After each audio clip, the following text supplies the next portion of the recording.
I be able to play such a beautiful melody? I'm so sleepy. Why did I have such a strange dream?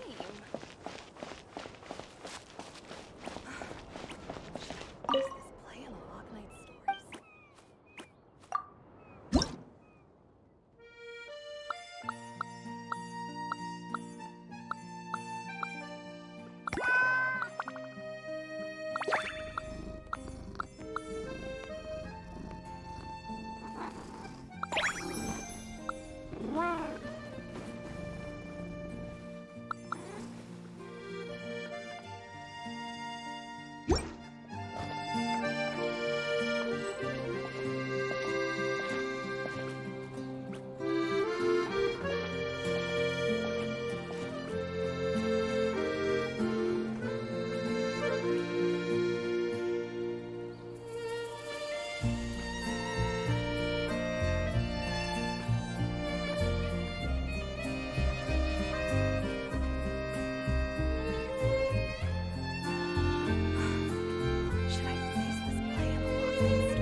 Should I base this play on the Lock Night Stories?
Into the shadows. Never missed Fontaine so much in all my life.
Can't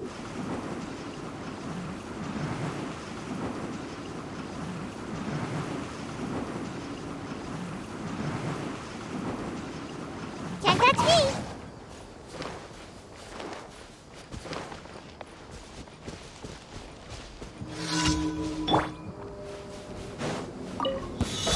Happy to apply. I see everything!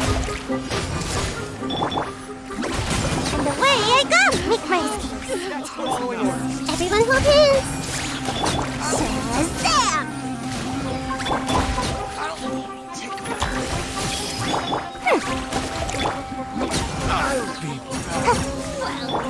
I see everything!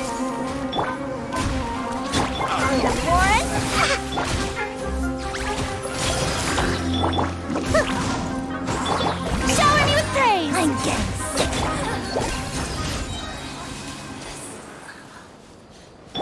Ah,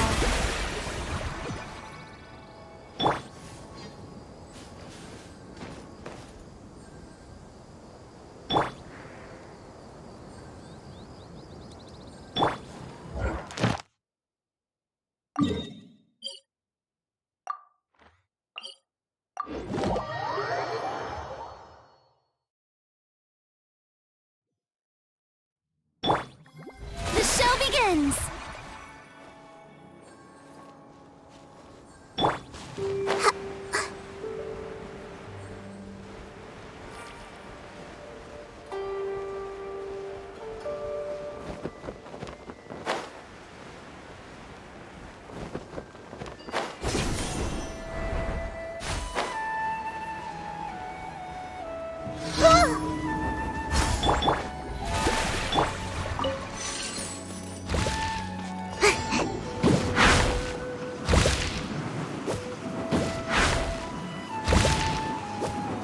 Can't catch me!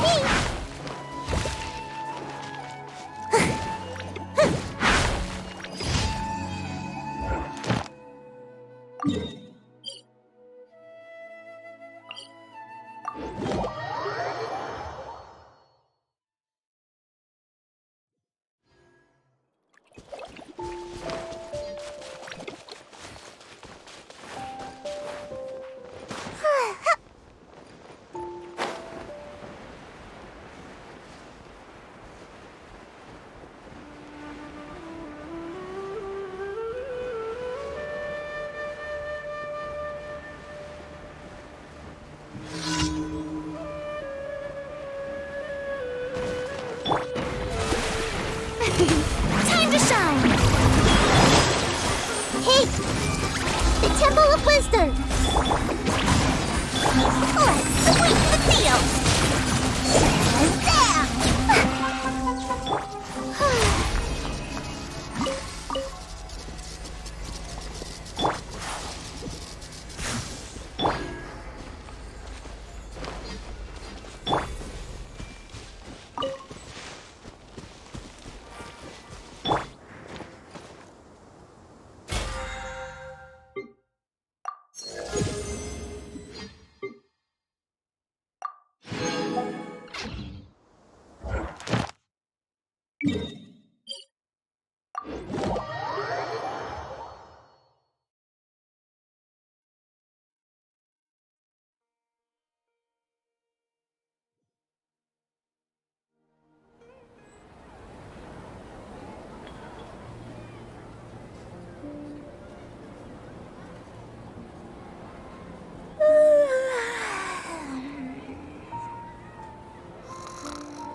Ad Astra Abyssosk. Welcome to the Adventurers Guild. Thank you for completing today's commissions. Here is your reward.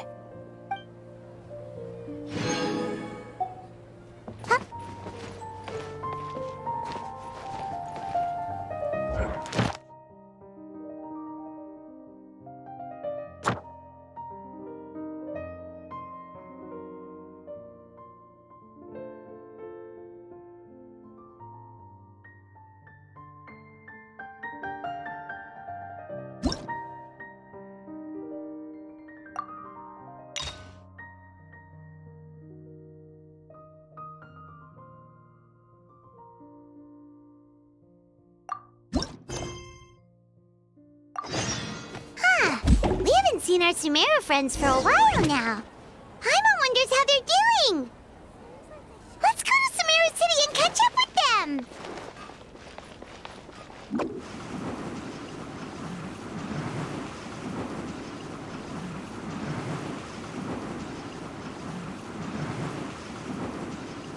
And away I go! Make my escape.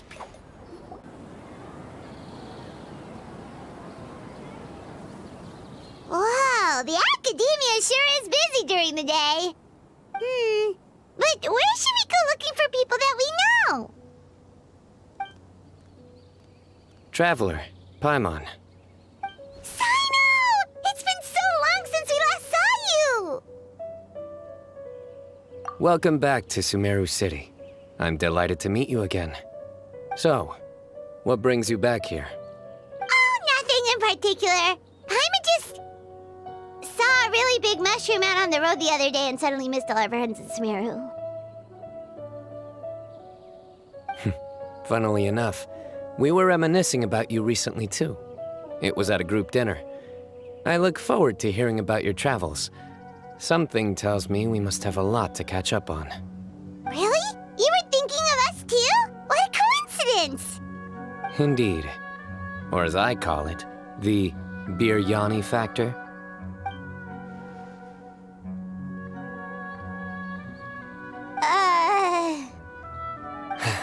You really want me to say the rest?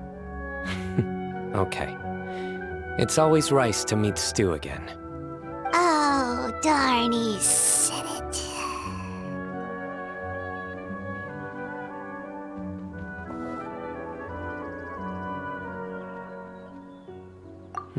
You like that one, huh? You must if you remember it after all this time. Admit the truth. You have long been in awe of my razor-sharp wit. All right. Here's your 500 Mora. You're exaggerating. It's only 500 Mora.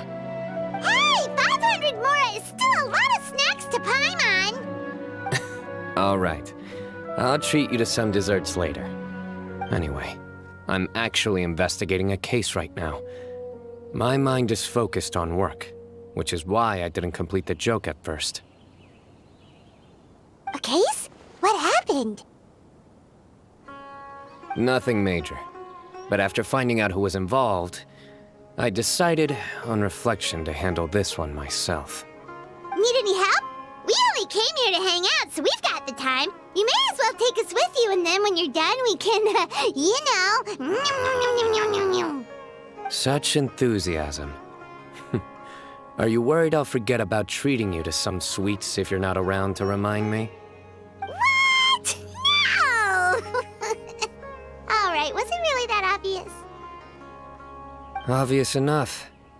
Still, that's a fine idea. You are the heroes of Sumeru. It makes perfect sense to work together. All right, follow me.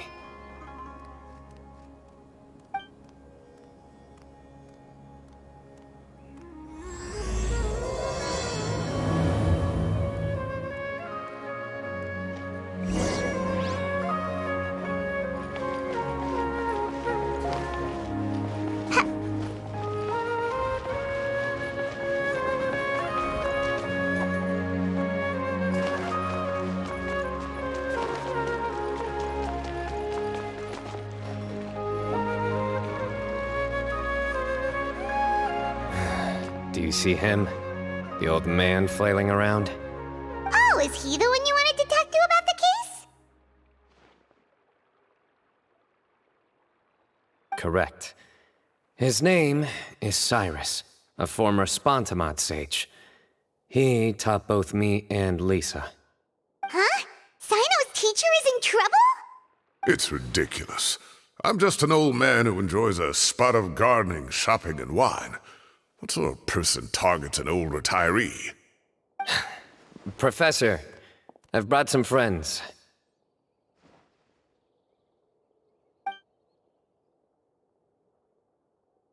Ah, Cyno. Now who do we have here? Hold on, let me think. A flying fairy dressed in white?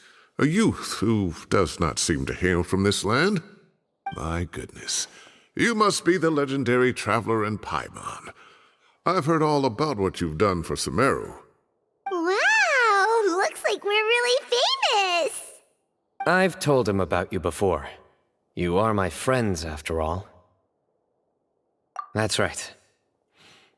Let me summarize the situation. A couple of days ago, Professor Cyrus suddenly received a threat letter. A threat letter? Exactly. Who sends a threat letter to an old man like me, for goodness sake? This is the letter in question. Cyrus, I have uncovered your secret. If you wish to prevent it from going public, leave 10 million mora at the back door of the cafe. Secondly, don't come looking for me. You'll never find me. But I will always be watching you and all of your secrets. Finally, if you dare to report this to the Matra, there will be consequences. Wow, they sure didn't mince their words. Clearly, this person must be desperate for Mora. 10 million mora, what a joke.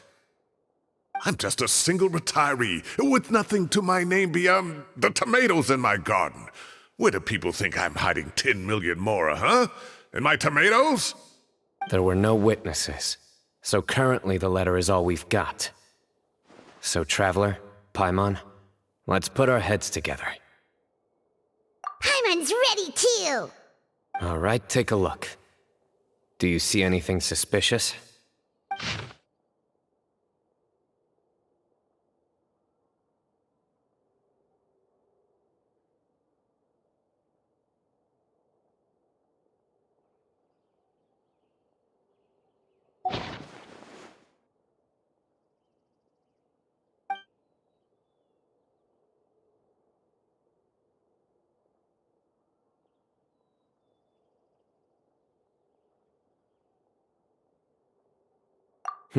Very good.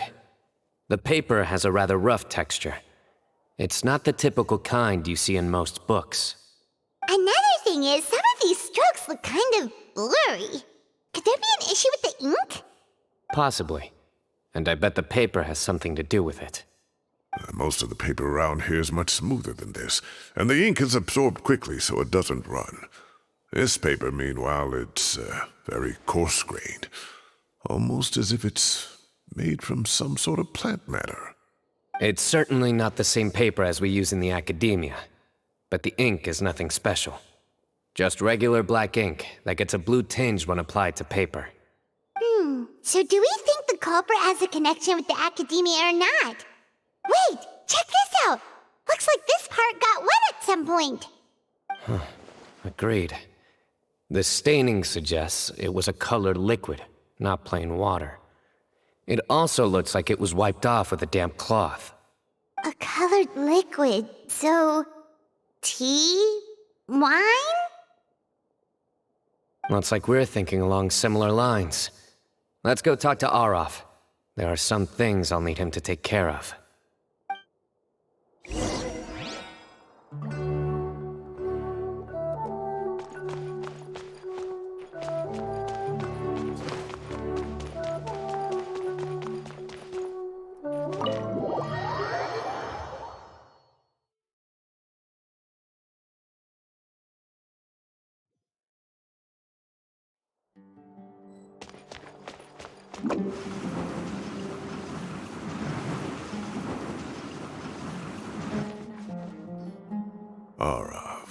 Aureus. Ah, there he is.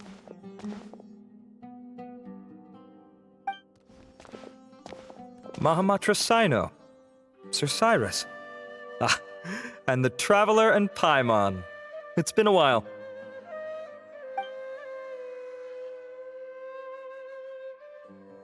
As such, I'm inclined to believe that the culprit in this case is a student at the academia. Somebody young and strapped for cash.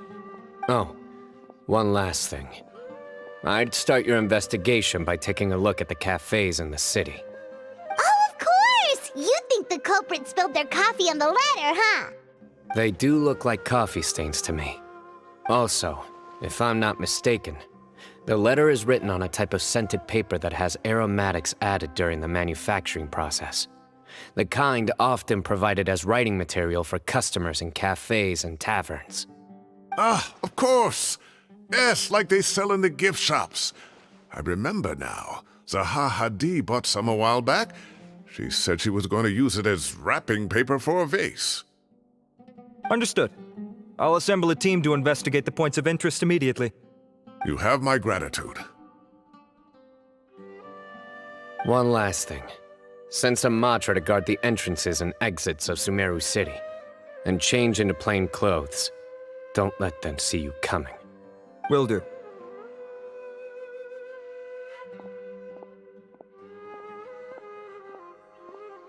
Great thinking, Cyno. So, where do we think the culprit's at right now? Yeah, they've probably been lying low at home waiting to see how Cyrus reacts. You're right, Paimon. Really? Which part? The culprit's approach.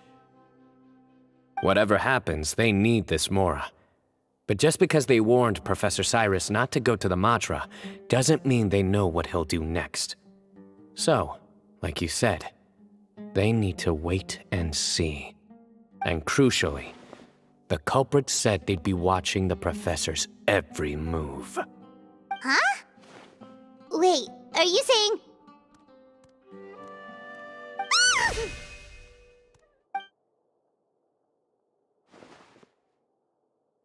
Found you! What are you doing? You wrote the threat letter!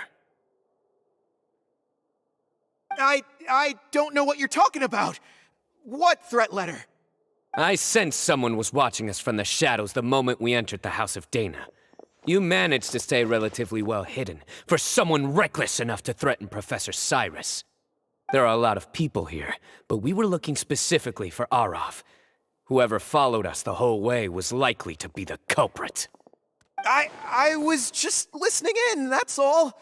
You know something big's going down when Mahamatra Cyno shows up, right? So I got a little curious. What's the big deal? You smiled when Arav left. I saw it as clear as day. Is smiling a crime now? There are coffee stains on the letter. You mixed some coffee with water, gently smeared it onto the paper, then wiped it off with a wet cloth. All to create the impression that the letter was written at a cafe. Closing off the exits to the city doesn't affect you, because you already live here. And as long as the Matra were focused on the cafes, you would be free from scrutiny. The cafe was a red herring all along. You had to be somewhere where you could monitor the Professor's movements. You can't pin this on me! I haven't done anything! Really? Then why are you shaking like a leaf?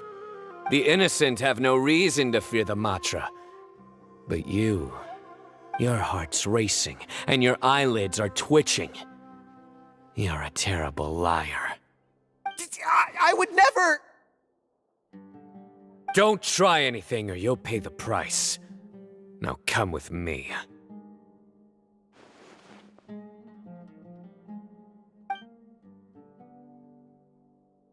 Well, that was over quickly. Cyno already caught the guy. You're telling me.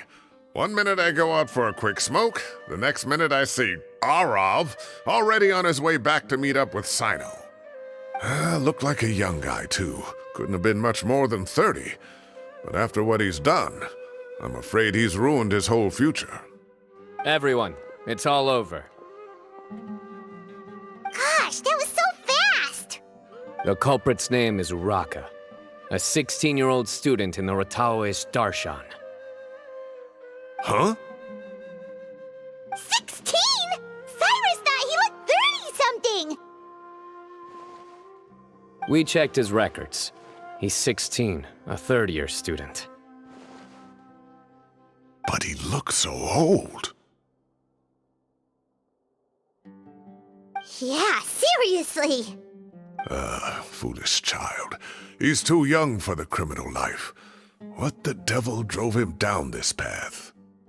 We questioned the culprit regarding his motives. Oh, just spit it out. Nothing can surprise me at this point. Very well. It's our understanding that Araka is a mediocre student who has been underperforming in his classes. He started taking extra tutoring to improve his grades, but developed a gambling habit around the same time and lost a lot of mora. Down on his luck, he went to the tavern for a drink and overheard some people chatting about Sir Cyrus's comfortable retirement. They mentioned that he's always arguing about his tomato plants with some old woman on the street. Some old woman on the street? Goodness gracious. Has that rascal attended a single one of his classes? That old woman is Kasharwar's very own professor, Zaha Hadi. How can he not know who Zaha Hadi is? Is this going somewhere? Oh, right, yes. So another thing. We don't just argue about tomato plants. And what are they trying to insinuate by comfortable retirement? A man grows a few vegetables and suddenly he's living a life of luxury? Maybe it's more the fact that you have the time to grow vegetables in the first place.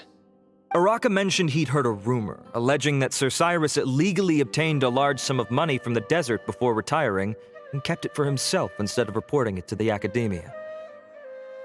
Araka believes this money to be the reason why Sir Cyrus hasn't kept up with any academic research or other projects since his retirement. And given your advanced age, he thought you'd be an easy target to blackmail. Oh, Araka. I'm at a loss for words. I'm so angry I don't know where to start. People make up rumors all the time. I am quite confident that Professor Cyrus has never embezzled a mora in his life. Arav, you'll have to find some excuse to interrogate Araka again later. I need you to deliver a few firm fistfuls to him on my behalf. I completely understand how you feel, Sir Cyrus, but I'm afraid that course of action goes against the Matra's principles. Professor, there's no need to be childish about this. Oh, come on. I was clearly joking. Okay. Where does this go from here? The academia will determine the appropriate disciplinary action against the student. And as for the individuals spreading rumors about the professor's obsession with tomatoes and some old woman on the street, there could be a slander case here. The Matra will continue to investigate. Who said I'm obsessed with some old woman on the street? Mind your wording or you'll start a whole new rumor. You seem confused. Oh, don't you understand? Uraka is just a young boy who made a very rash and very stupid decision based on some groundless rumor he heard. Besides, I didn't actually hand over any mora to him. The whole thing sounds a lot worse than it is. All it costs me is a little reputational damage. That's all. Please rest assured, Professor, that the academia will issue a fair and reasonable punishment. Yes, I have no doubt about that. But as a former educator, I'd still like to have a serious conversation with the boy's parents. Their family lives in the city, yes? Correct. We looked into the family. Both parents are merchants and they're often away on business.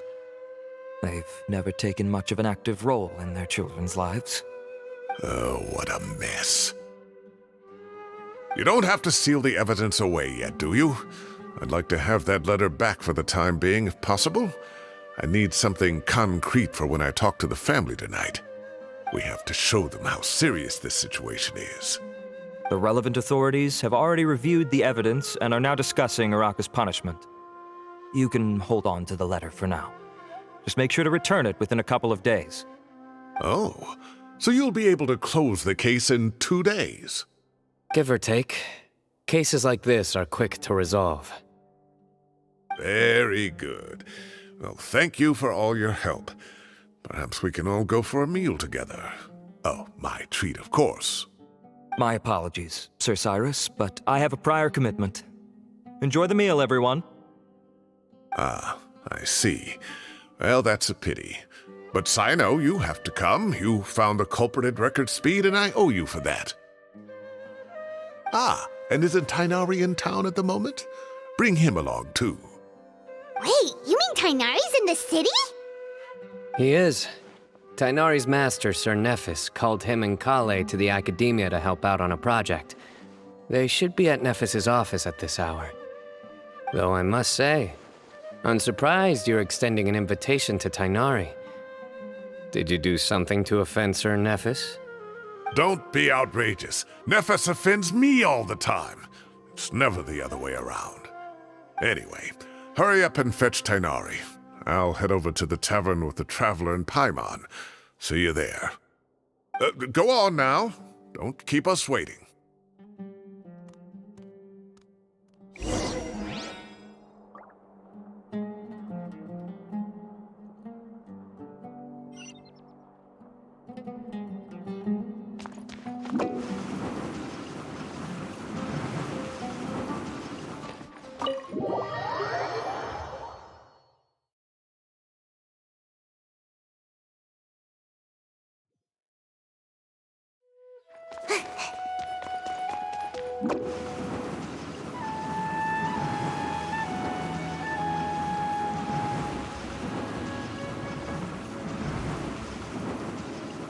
Can't catch me! Make my escape.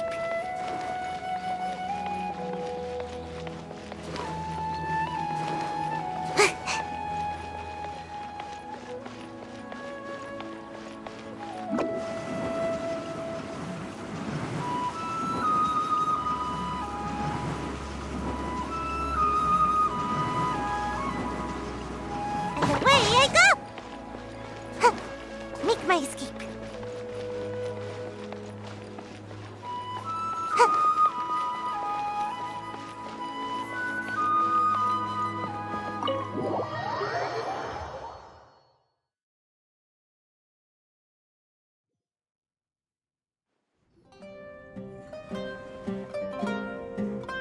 Not to brag, but we never had problems like this at Ratawa Hist back when I was still teaching. And if you don't want to take my word for it, you can ask them. They were students at the time. They'll tell you what it was like, won't they? I was out in the forest at least 4 days a week back then, thanks to a colossal workload from Master. It wrought havoc on my poor tail, so I didn't exactly keep up to date with what was going on at the Academia. Most of what I know, I heard from Cyno after the fact. Professor's become a lot more laid back in his retirement. He used to be far stricter, and was especially known for being extremely principled. Wow. It's hard enough to stay true to your principles as a normal person. I can't imagine doing that as a sage. It's a pity Kale wasn't around at the time. I would have happily taken her on as a student. And then we'd have one more person who has to address Lisa as upper-class woman. Really? Can't you just call her Lisa? She seems to prefer it when people treat her like an older sister. Oh, believe me, back when she was a student, nothing made her happier than the younger students acknowledging her seniority. Whoa, more food? Are you sure about this? We don't want to take advantage. Oh, don't worry about it. Order whatever you like. And if it's not enough, order some more. After all your help today, treating you to dinner is the least I can do. I thought I heard some familiar voices. Ah, and Sir Cyrus is here as well. Oh, Kave, it's been a while. Zahahadi was talking about you last month. How have you been? I've been all right, thank you. You're looking very well, sir. I'm glad to see it. Have you eaten yet? Care to join us? That's awfully kind of you, but I had a late lunch, so I'm not really hungry just yet. I'll have dinner a little bit later tonight. I just came to Lombard's to buy some wine, and when I heard some voices I recognized, I thought I'd come and say hello. So what's the occasion, anyway? Some sort of celebration? Consolation, more like. You wouldn't believe the day I've had.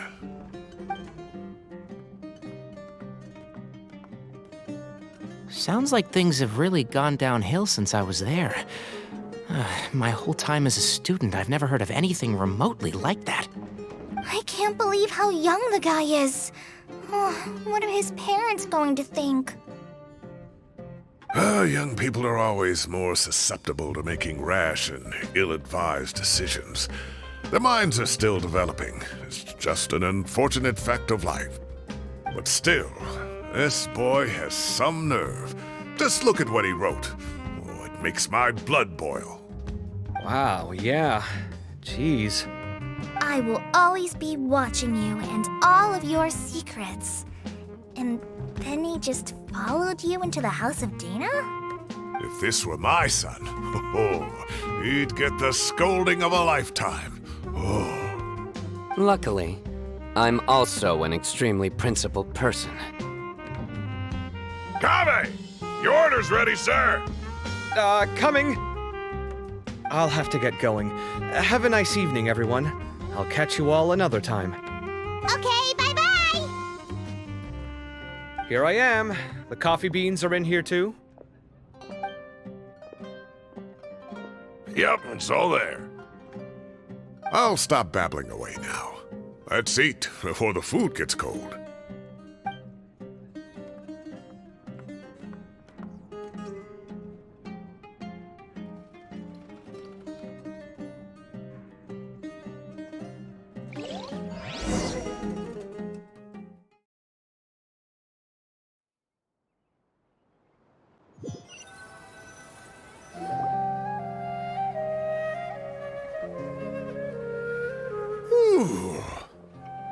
Oh, too tasty. Paimon's belly is about to explode. Oh, mine too. I'll have to walk home to burn some of it off. Thanks for dinner, Sir Cyrus. Master Tighnari and I will bring you some homemade herbal tea next time. It'll do wonders for your sleep. Well, I look forward to that. In fact, could I trouble you to bring a little extra for the other old folks on my street? I'll be the envy of the neighborhood. No problem at all. I'll pack some up and bring it over.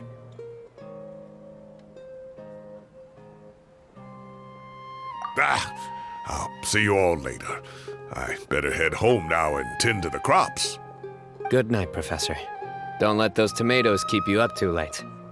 Hey, my tomatoes are serious business. I am not about to be beaten by Zaha Hadid. Anyway, I'll be leaving now. Don't stay up too late now, children. I bid you all a good night. Take care, have a safe trip home. All right.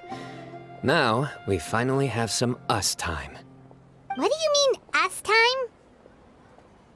Well, I was talking with Tighnari and Kale, and since we all have some free time, we thought we could all go camping together. Think of it as our way of welcoming you back to Sumeru. Camping? Oh, that sounds fun! Paimon's in! Wait, no! That's my job! Don't take it away from me. Why don't you and Paimon help out Master or Cyno? You don't have to play the hero when you're out with us. This is your chance to just, laze around and switch off for a bit. Everyone, let's meet tomorrow afternoon at the riverbank to the southeast of Gandharvaville. No need to bring anything. We've already packed everything for the trip. Just bring your delightful selves and prepare to have some fun. You got it! We'll be there! Great. Then we'll see you tomorrow.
Make my escape.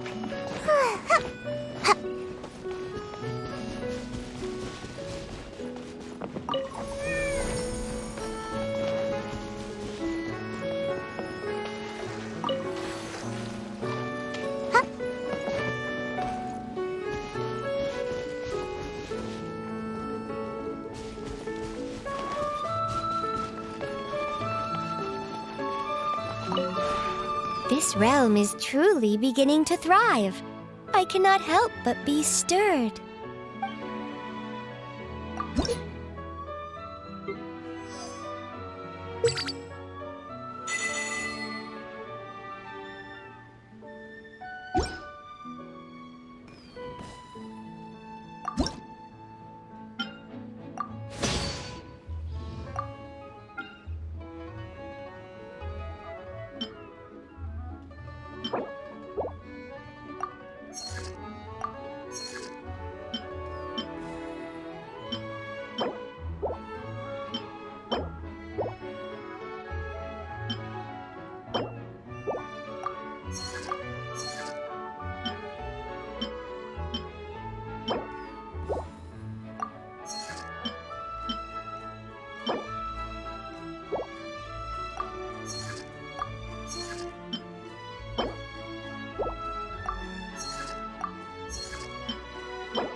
If you ever have any questions about the realm within, you may ask me.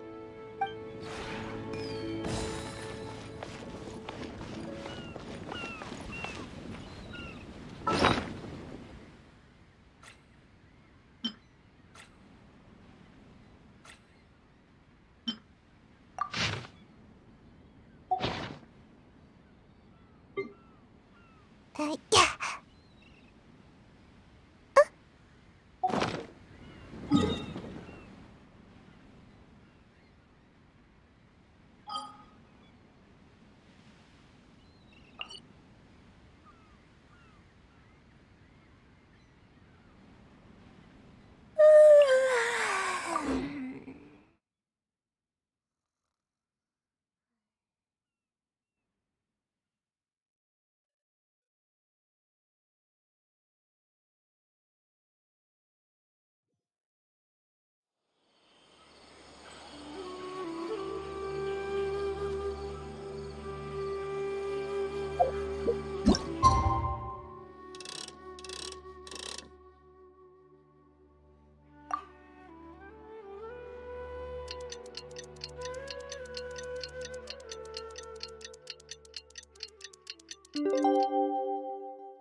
Kinda set off. Let's head to the southeast of Gandharvaville and meet up with the others.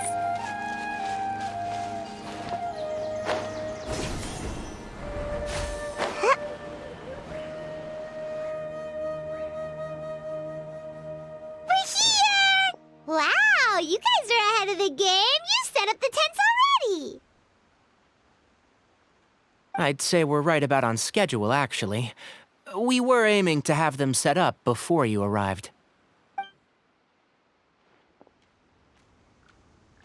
Traveler, Paimon, let's go fishing together. Whatever we catch, we can grill for dinner tonight. You got it! Dinner's on us tonight!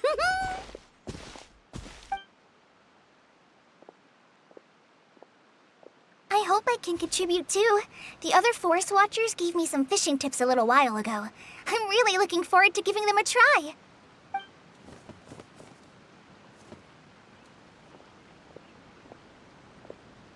I saw some very appetizing mushrooms in the area, so I gathered a few for us. I'll leave them here along with some fresh fruit. Wow, camping with a forest watcher is the way to go! They think of everything! And even if they don't, they can improvise! This is true. I don't think I've ever had a single rough day in this forest. So, how has everything been going for you? Well, there's been some high points and low points, but we've had some unforgettable experiences along the way. I see. Oh, in that case, you should try a valberry. I bought some from the market this morning. A valuable suggestion. Just don't bury your feelings using food. All I wanted was to recommend something bittersweet. Oh, I have a sudden craving for fruit tea. I'm gonna go fetch some stuff. Bye!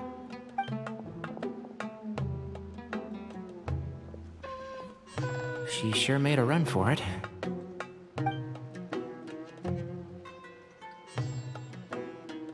Unbelievable. She made a run for it. So Kale chose the path of tactical retreat. Could it be she foresaw what shall soon come to pass?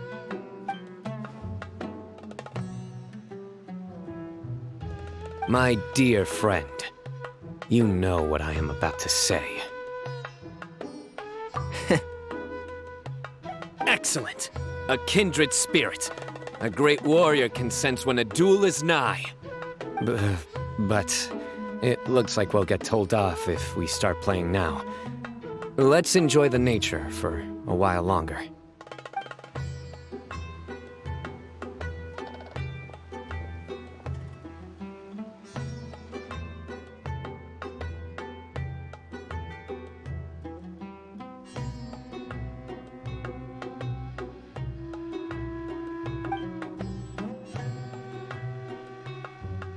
We got a bite!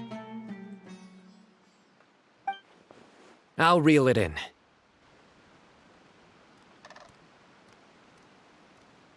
Firewood, spices, snacks, and drinks. Everything's ready.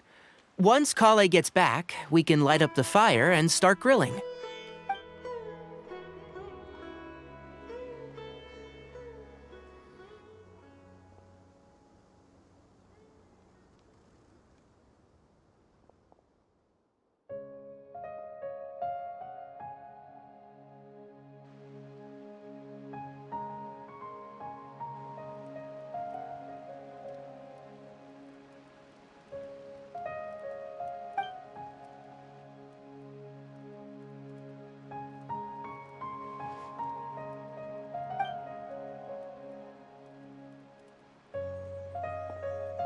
There are 3 tents.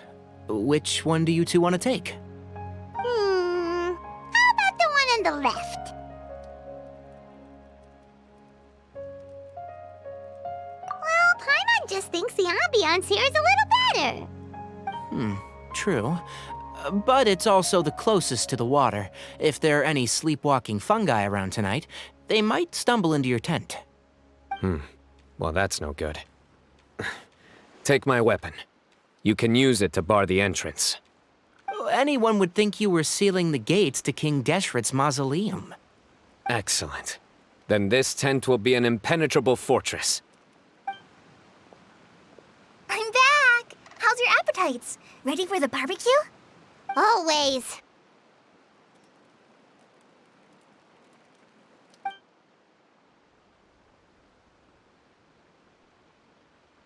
Oh, it smells so good. Paimon's drooling.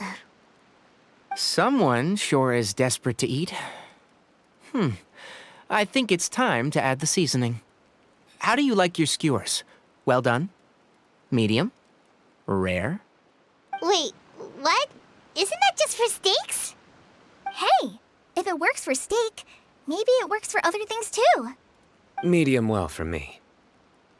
Okay, these are about ready now then. It'll be a few more minutes for anyone who wants theirs well done.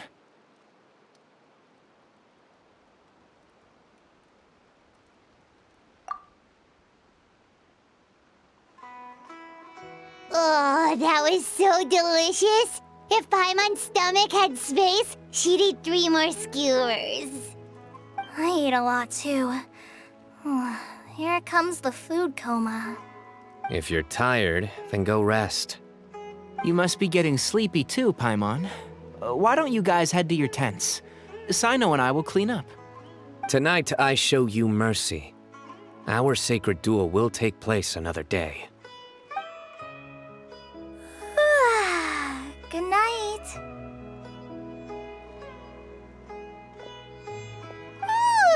Paimon's struggling to keep her eyes open. Oh, don't forget this. The Staff of the Scarlet Sands. Wait, you were actually being serious about that? It's a very powerful weapon. Try it. Paimon can't even lift that thing. Fair enough. You sure you don't want it? Yeah, Paimon's sure. We'll be fine. And even if we do get an uninvited guest in the night, Paimon will be here to take care of the traveler.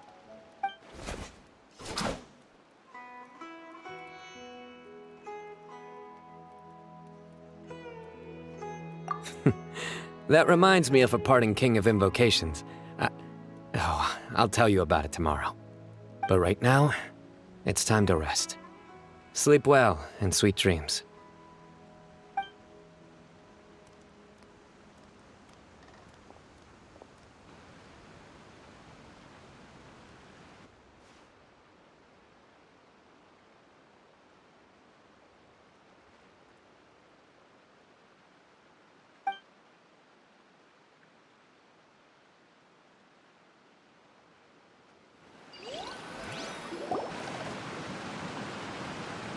I think they should all be here.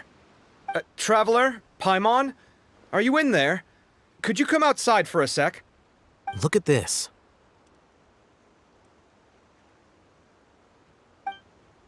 What the? What's this sword doing here? Is it supposed to keep out intruders? Evidently. Huh? Who is it? Oh, what time do you call this?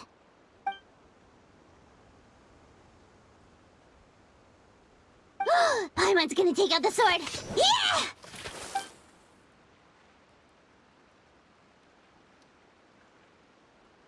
Oh, hey them, Kave! What are you doing here? It's the middle of the night!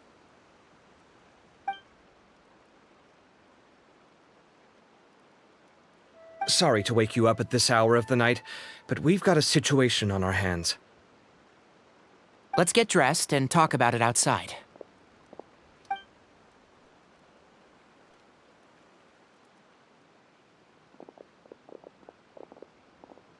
Something has come up, and since it pertains to Cyrus and Cyno, I deemed it essential to inform you all. Whoa, back up. Let's start from the beginning.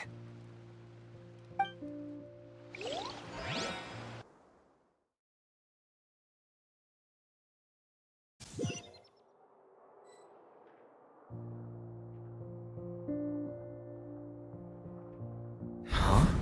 Where'd the wine cups go? I could have sworn I left them here after I washed them.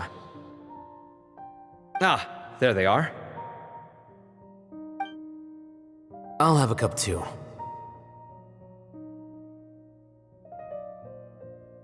Can you see if the cookies are still on the table?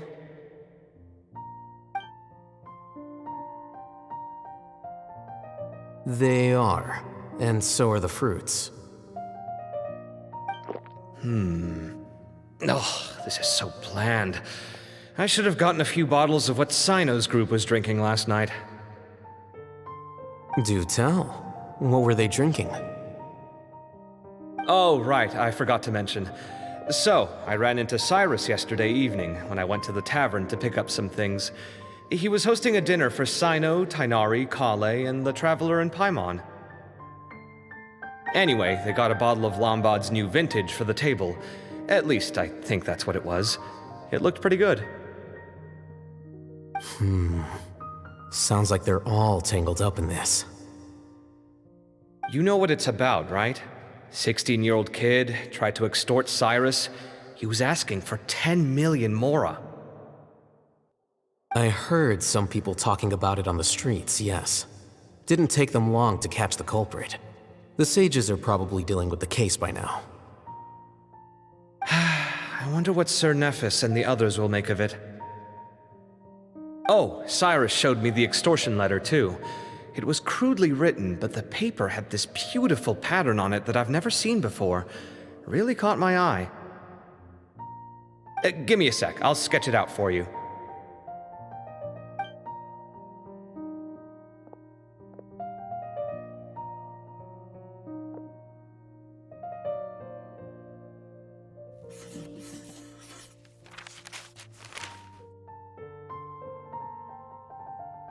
Okay, done.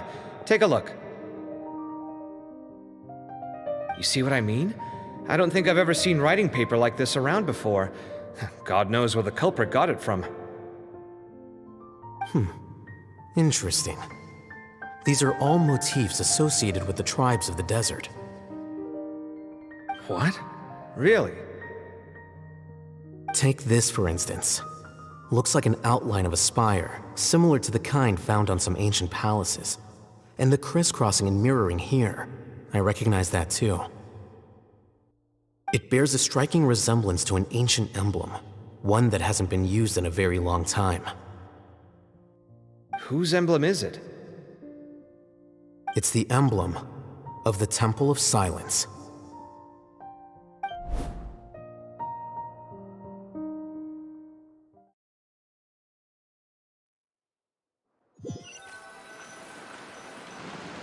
After discussing it with each other, we both agreed that something didn't feel right, so we went looking for you. This was a long way to come from the city. Alhaitham figured you were probably with Tighnari, so Gandharvaville was our first stop. But the Forest Watchers told us that you'd gone camping. Then, just as we were heading off to the campsite, we ran into Cyno. He said he was on a supply run. We exchanged a few words, and then he ran off. Hold on. So what's the deal with that emblem you were talking about? The Temple of Silence, you said? What is that? Should we be worried? Something's up, huh? Give me a second. Let me get Kale.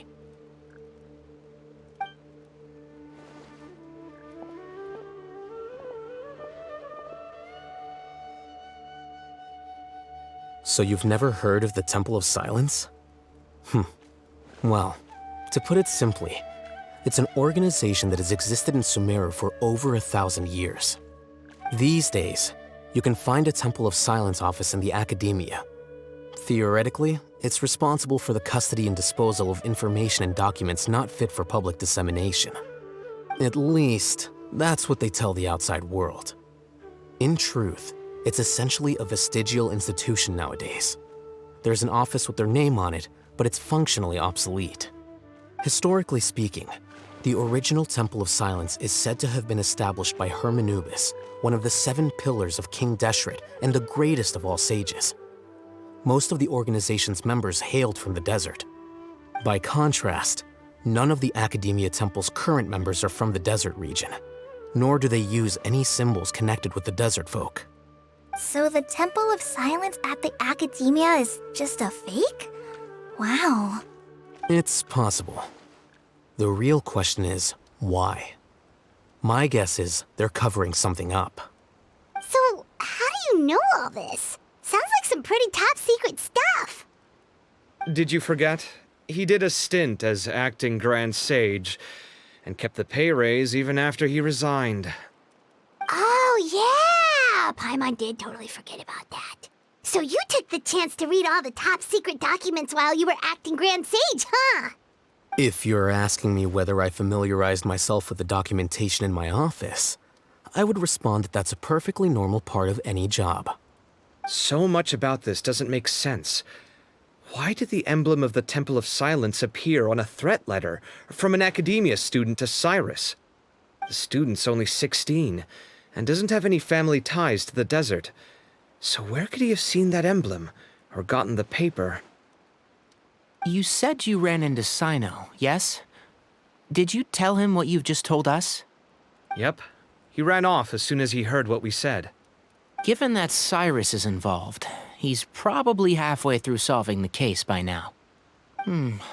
Still, we should try to catch up with him. At this hour of the night, Cyno will probably go looking for Cyrus at his current residence. If the Academia's Temple of Silence really does exist just to cover up the truth, the sudden appearance of this emblem can't be good. It's sure to stir up trouble. We should pay a visit to the Academia. Yes. As the Sage of Amorta, my master ought to know the truth about their office. You can ask him to tell you what he knows. The more information we have, the better prepared we'll be for whatever happens there. If this situation is connected to the real Temple of Silence, the emblem has to be part of a bigger conspiracy. Kale, could I trouble you to send a message to the Core of 30? Tell them to keep an eye out for Cyno and Cyrus. Traveler, Paimon, you two come with me. We'll go after Cyno. Sounds like a plan. Let's go.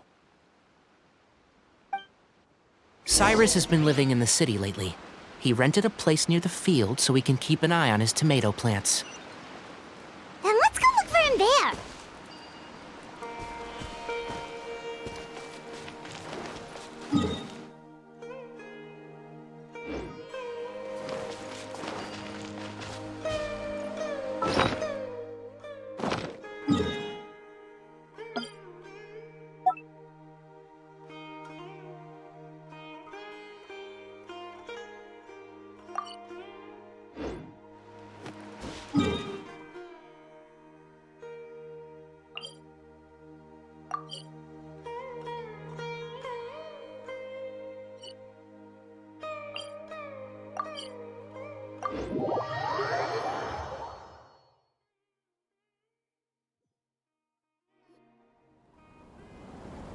Here we are. This is the place. We might be too late. Looks like nobody's home. Oh, Cyno moves fast. If he was here, he's probably long gone by now. I know that voice. Is that Tighnari I hear? Ah! Professor Zahahadi! Wow, so it really is you. My goodness, whatever is going on tonight? We're looking for Cyno. So, he's already been here. Yes, not long ago, in fact. He knocked on my door and asked if I'd seen Cyrus today at all. I told him the old fool left early this morning, and I hadn't heard him come back. So we went to his place, and would you believe it? He's gone. Goodness knows where to. It must have alarmed Cyno, because he took off in an awful hurry after that. He never did explain what this was all about. How serious is it? Well, if Cyrus isn't at home... Oh, it sure doesn't sound good. Professor, did you hear that a student recently tried to extort Cyrus? Why, yes. When I left the house that day, I noticed he was watering his flowers in the field in complete silence. He had a piece of paper clutched in his hand, and he looked lost in thought. I could tell something was troubling him, but he wouldn't tell me what it was. If Cyno hadn't happened to visit him that day, he'd probably still be holding on to that thing. After seeing the letter, Cyno told him to contact the Core of 30, but Cyrus was very reluctant. He claimed it would only damage his reputation. Eventually, he relented, after much persuasion from Cyno. Huh? Cyrus didn't want to report it? Well, that's strange. When we saw him, he seemed pretty okay with the idea of the kid getting his just desserts. As a former sage, it's possible Cyrus still has enemies at the Academia. That's why Cyno was so insistent that he report the matter to the authorities. I was there while they were going back and forth over it. So Cyrus initially hoped to stop this from going public. But why?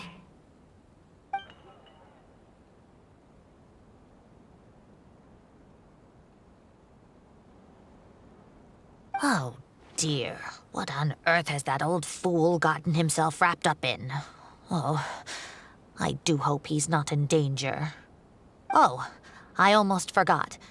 Cyno left me this letter to pass on to you. He wrote it when he came by earlier. He realized you might come looking for him. Thank you. What does it say? Let Paimon take a look.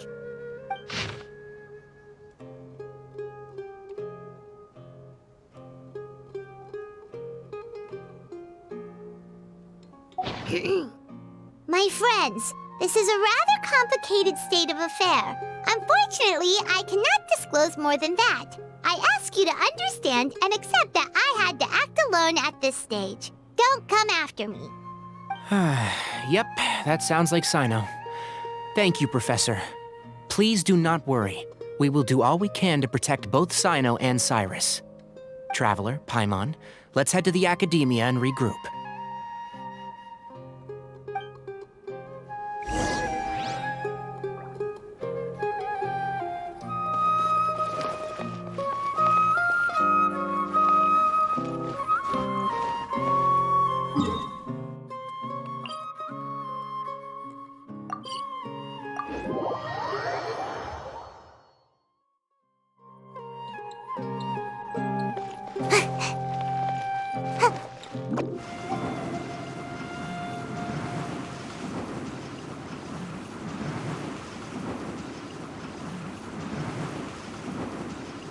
I'm out of here.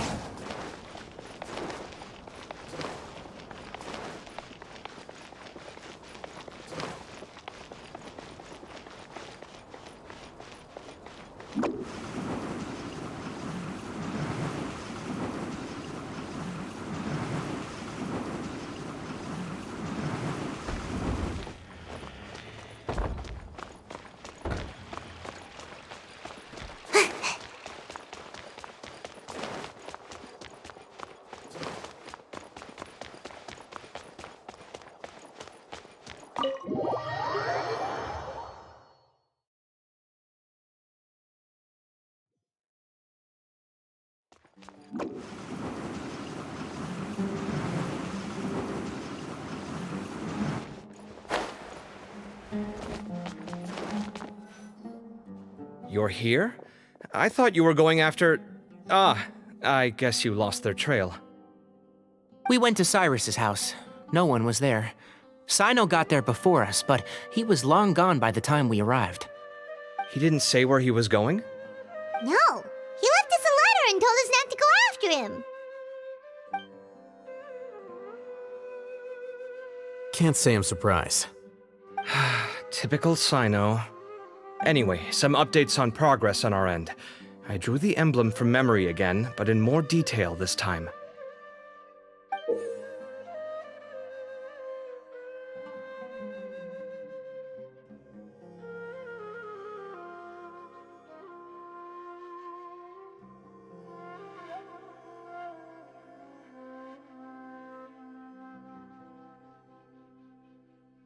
I checked some ancient texts for a similar design. The one I found was a little blurry, but the similarities in the general form and certain details were clear enough to confirm a match. Yeah, and we're lucky we found anything at all. It turns out the emblem was all but lost to history.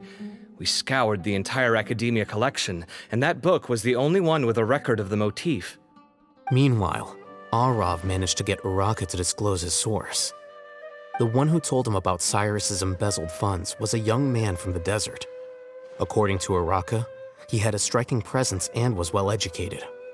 Apparently, the two met in the tavern over a game of cards. The guy claimed to be in the city for business as part of a merchant caravan.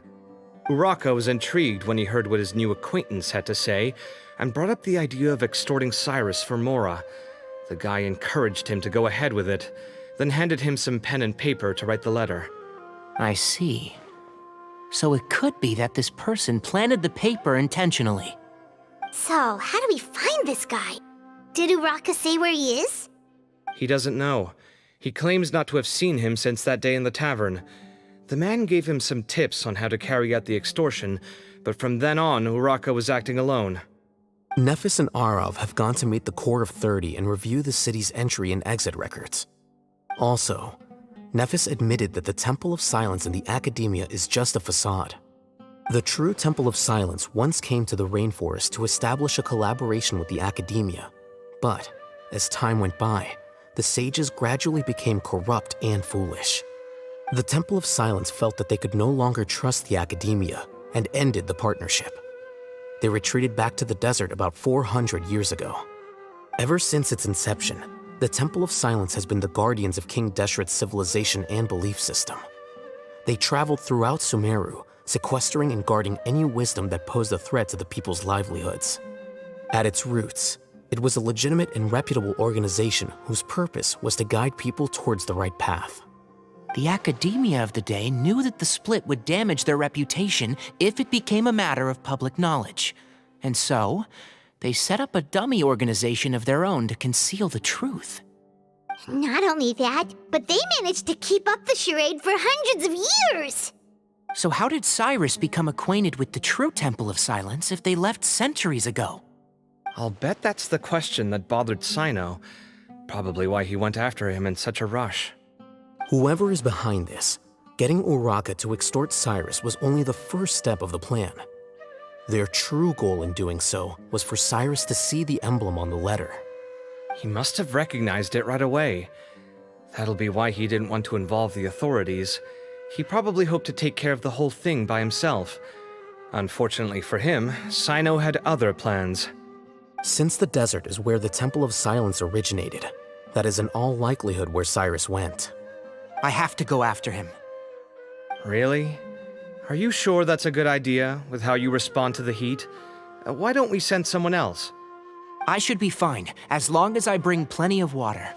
Besides, I just can't shake this ominous feeling that if we don't catch up to them soon... Everyone, I have news from the Core of 30. Master! Oh, so that's Nafis, Tighnari's master? Oh, we're finally getting to meet him in person!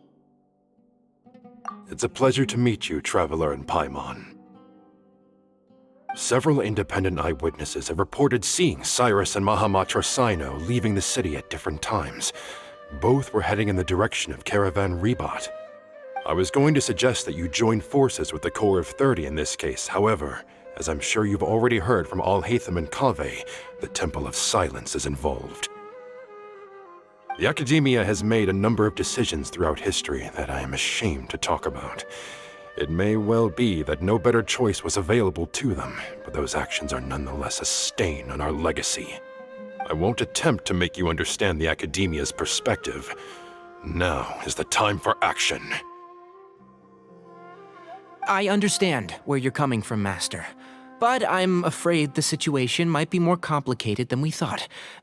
I think we need to keep a low profile, or risk making things worse. Good point. If Cyrus is involved with the other side, or worse, if he's fallen into their hands, and...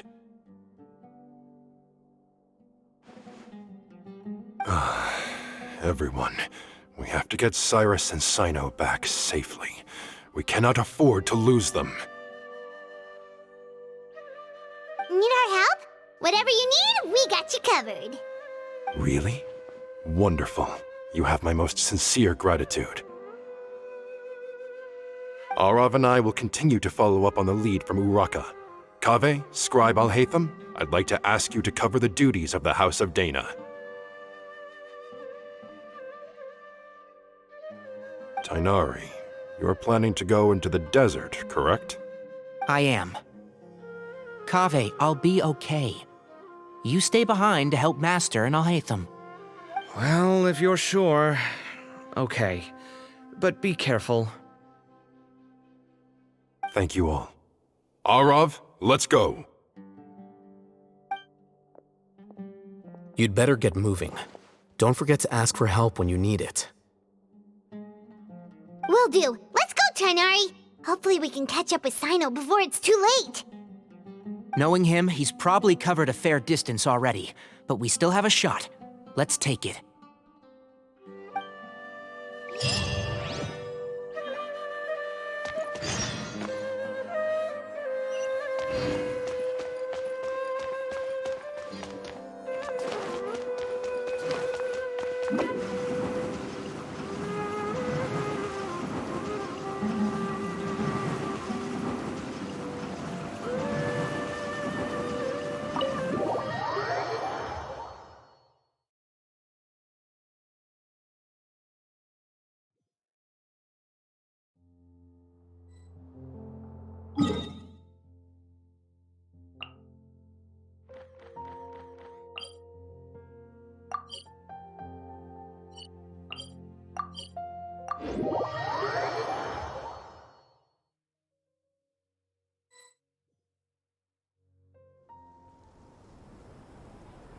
Okay, we made it to Caravan Ribat.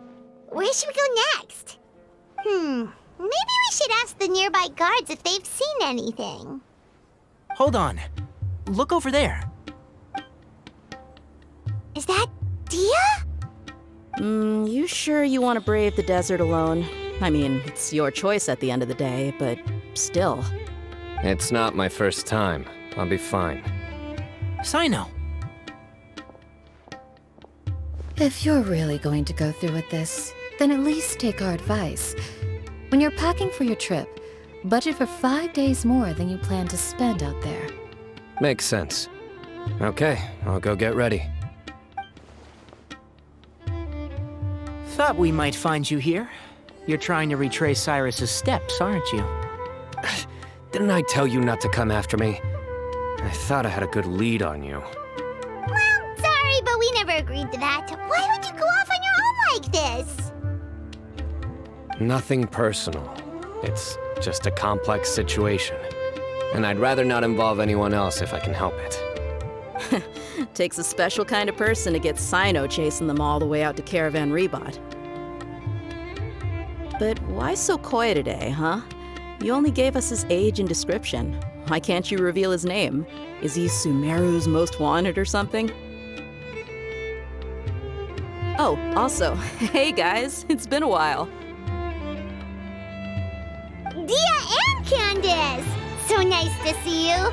Actually, seeing all of our friends is the whole reason we're here. You're looking well. Glad to see it. Candace and I came to Caravan Ribat on business. We ran into Cyno as he was asking about some elderly gentleman's whereabouts. Some people say they saw him. Guess he stood out as an older guy heading into the desert alone with just a sumpter beast in tow and very few supplies. That's gotta be one heck of a story there. Cyno, it's okay if you can't tell us anything about the case, but let us know how we can support you. We're here to help however you need.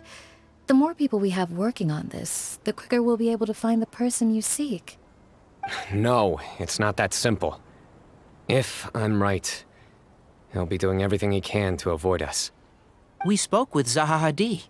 From what she said, it's pretty clear that he wants to try and solve this on his own. It won't be easy trying to find him in the desert when he's deliberately trying to cover his tracks. Sounds like this is far more complex than we imagined. Still, if he started from Caravan Ribat, the chances are that his route took him past our village. You may as well ask if anyone there has seen him. My thanks to you both. Once this is resolved, I will find a way to repay you. Come on. No need to get all serious. Just buy a round of drinks next time we're all in the city or something. That's a deal. All right, so, you all set? Yes, we'll handle it from here. Thank you again for your help. I don't take it for granted. All right, then we'll leave you to it. Just remember, if you change your mind and need some reinforcements, we'll be here. And don't think you'd be imposing. You can depend on us. Don't worry, we'll keep him out of trouble.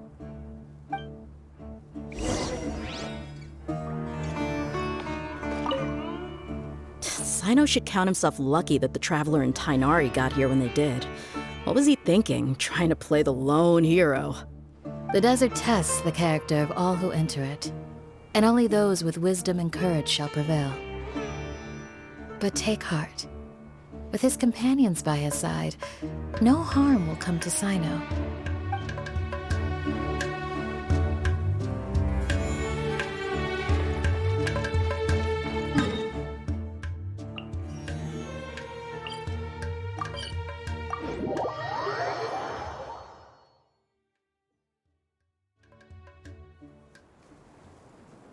Hold on.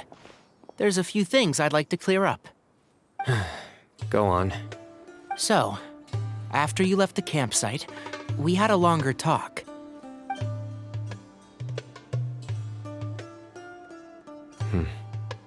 Clearly, we've only scratched the surface of the Temple of Silence question. It doesn't surprise me at all that the one in the Academia is a fake. Do you have any connection with the Temple of Silence? I do. I trust you're all aware of the spirit that gives me my power. Hermanubis, the original founder of the Temple of Silence. Due to my unique constitution, I was put through a number of trials in the desert when I was younger. Later, I met the professor, and he brought me to Sumeru City. But my memory of that time is hazy. I can't recall much. It's a good thing that Kaveh noticed the emblem on the letter. Without that, I don't know if we would have connected the dots and realized there was more to this case than mere extortion. I did not recognize that symbol at all. Whether that's because I've never seen it, or because my memory fails me, it's hard to say. Yeah, you're right. Thank goodness for Kaveh, and for Alhaitham's diligence during his time as acting Grand Sage. But Cyrus must have recognized it right away, right? Otherwise, he wouldn't have had any qualms about you reporting it. Oh, maybe his connection to the Temple of Silence goes even deeper than yours. I suspect so too. Professor has never once mentioned the Temple of Silence in conversation. And whenever the conversation turns to Hermanubis and the concept of spirit indwelling, he avoids going into any depth. Well, speaking of avoiding things, you do realize, don't you, now that we've caught up with you, you're stuck with us for the rest of the way. I am aware. And I have accepted it. Or rather, I don't see how I could manage to ditch you en route, so I might as well accept that you're coming with me. That's right. Fact is, we're coming with you whether you like it or not, so the best option now is to try to look out for each other. Ha! Fair enough. Then at least let me buy you a drink once we're back in the city. Works for me. All right, off we go. Let's start by seeing what the guards here can tell us.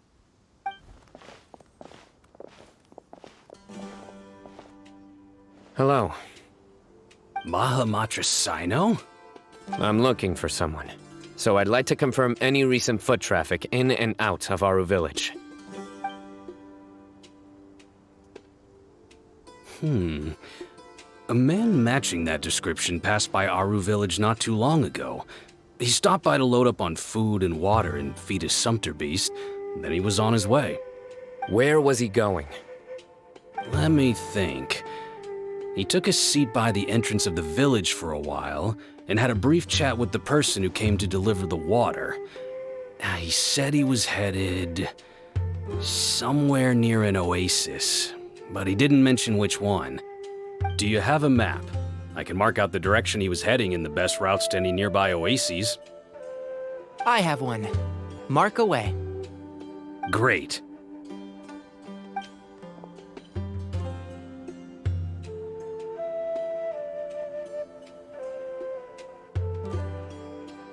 There you go. Thank you so much. You were a great help. You've got a really good memory. You're quite welcome. Just doing my job. Best of luck. I hope you find him soon.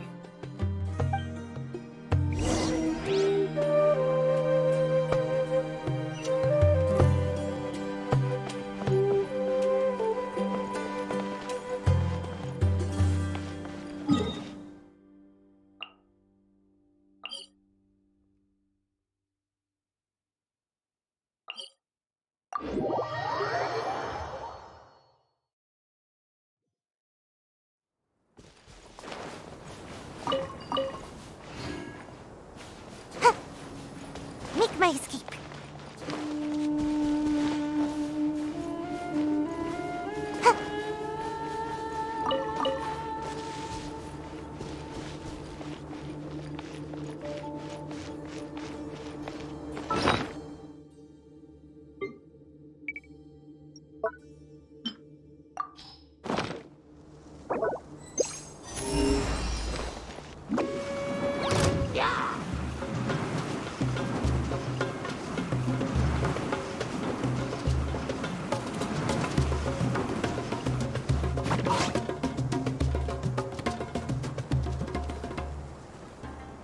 Hold on.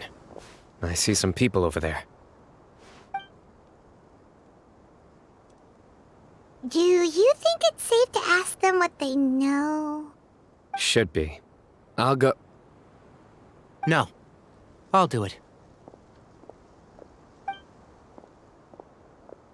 Huh? Why can't Cyno go talk to them? What difference does it make? Given my background, appearance, and the way I dress, I might not be the most welcome visitor here. Just in case, it's probably better to let a more neutral party handle things.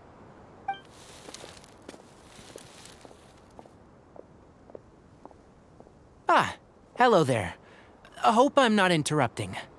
My friend and I are looking for an elderly man who's gone missing around these parts. Any chance I could ask you a couple of questions? Oh, a missing person, huh? Sure. What do you want to know? I'm just wondering if you've seen him. Let me give you the details.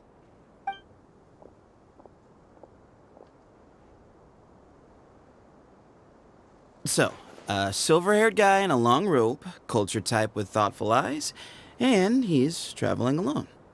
He'd stand out like a sore thumb around here. Yeah, sounds like the kind of guy we'd remember if we saw him. He's looking behind me.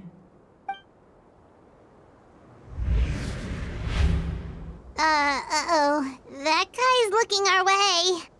Your friend over there stands out a lot, too.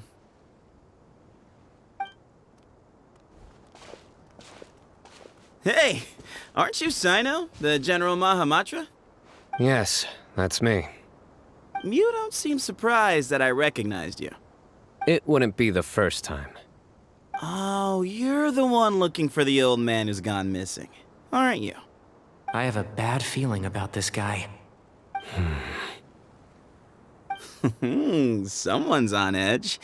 You don't trust me much, do you? No need to hide it. I understand why you're wary of us. Still, you came to us asking for help. Do you want it or not? I thought you were a group of merchants. Seems I was mistaken. Your henchmen don't look like much, but something tells me they put up a better fight than most mercenaries.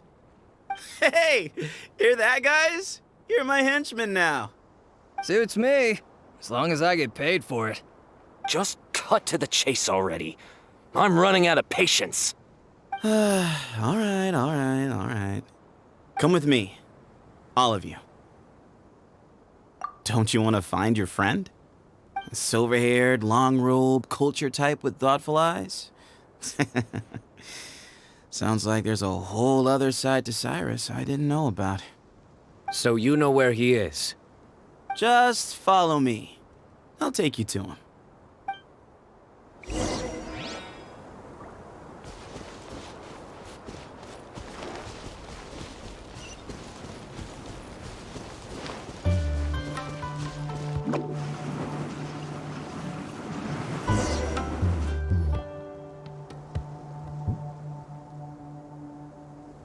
And here. What? Where are you looking? There's nothing here. Please step back. Ooh, something's coming out of the ground! What is this enormous building doing here? And how was it so well hidden? King Deshret's technology? Wait, so... Hold on, who are you guys really? Is this the Temple of Silence? So you're a member? All good questions. There'll be plenty of time to address them later.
This is not what Paimon was expecting to find in the desert, especially not hidden right next to an oasis.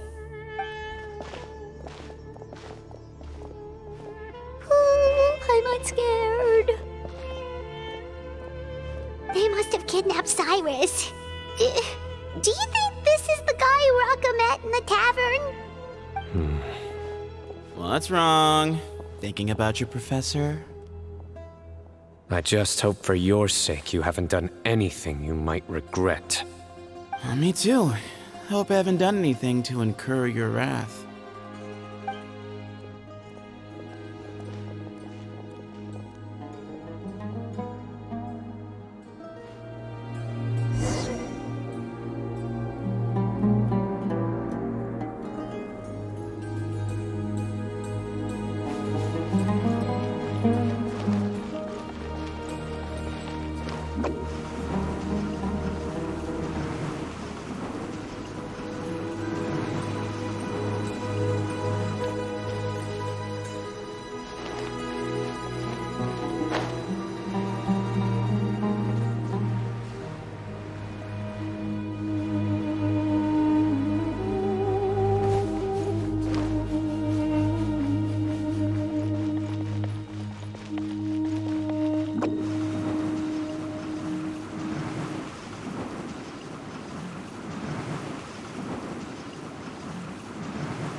Can I go catch up on my sleep?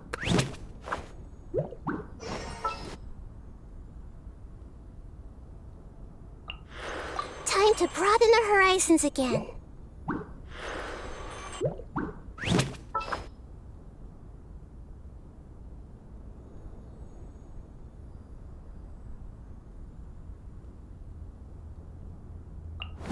Hurry up!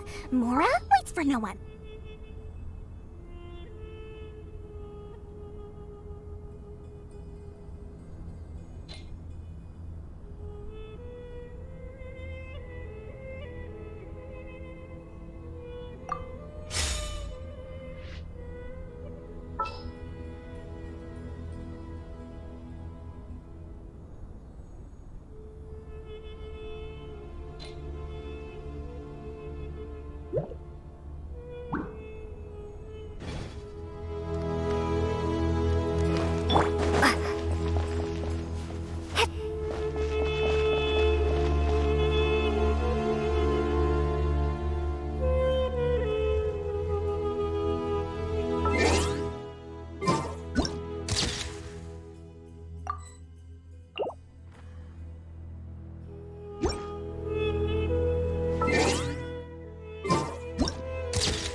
You can wait here for now.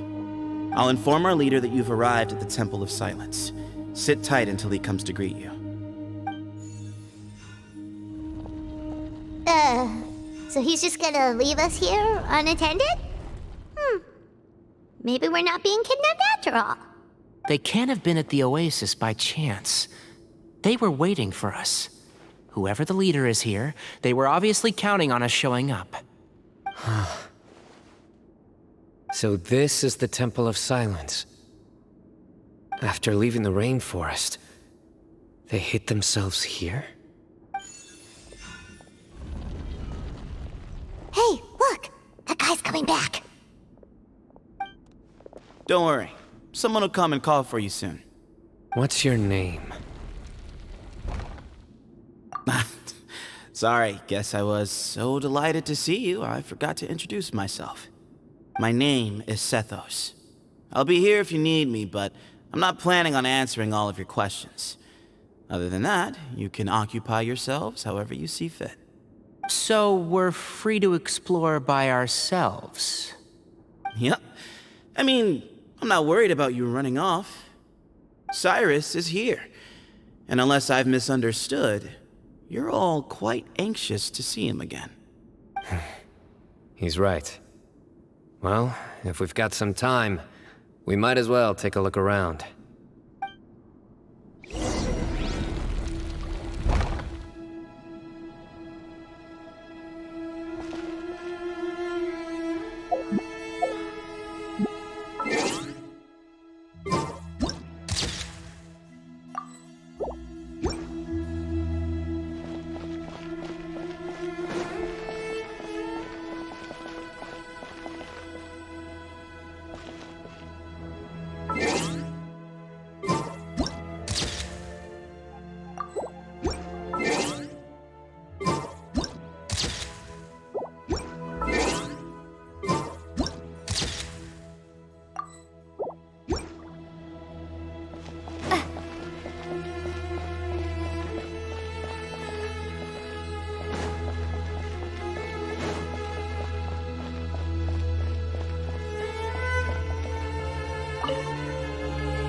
I never imagined that the true Temple of Silence would be hidden somewhere like this. We've passed through these parts before, but never noticed anything. That's King Deshret's technology for you, I guess. It borders on the miraculous. Amazing to think that it's been preserved intact all this time. We should be wary of our hosts. Still, at this point, we can be confident that the professor is safe and sound, so that's something.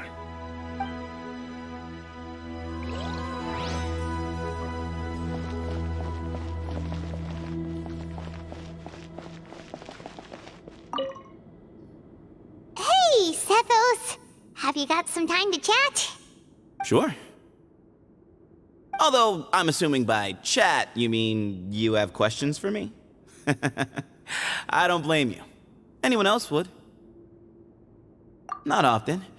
The Temple of Silence is a place of quiet and solitude. We don't get too many visitors. Yes, that was me. Although, tricked is a stretch.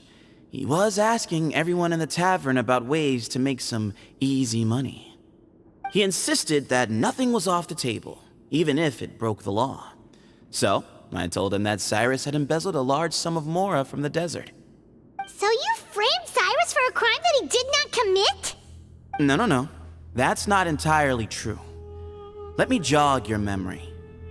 The letter just said that he had uncovered Cyrus's secret. It didn't say what secret that was. Of course, Raka was a great accomplice, really. Very cooperative with a little bit of wine in him. Did exactly what he was told. And not much of an original thinker, though. It doesn't surprise me that he struggles academically. Why did Cyrus leave for the desert as soon as he received the letter? You'll have to ask him that one yourself. Certain things I can't answer for him. I'm neither judging nor defending him. All you need to know is that he recognized our emblem, and it was his own choice to take the bait. Nope, not once. Really? I have no need to go there. Not when the taverns are full of the Urakas of this world. Besides, we're well aware of what goes on at that place. Spies? It's not as clandestine as that. The city gates are wide open. Anyone's free to walk in. You can find out all you need to know just by walking around town and hearing the word on the street.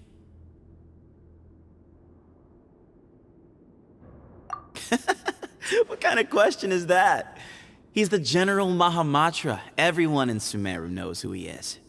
Right, but back at the Oasis, you can't have known who he was for sure, or you wouldn't have asked him. So, what we're really asking is, have you never seen him in person before?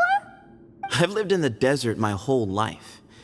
Guess you could say I've never had the pleasure. Ugh, why does Paimon feel like this guy's not being straight with us? Come on, we've only just met. If I give you all the answers up front, you'll have nothing left to look forward to. Mm-hmm.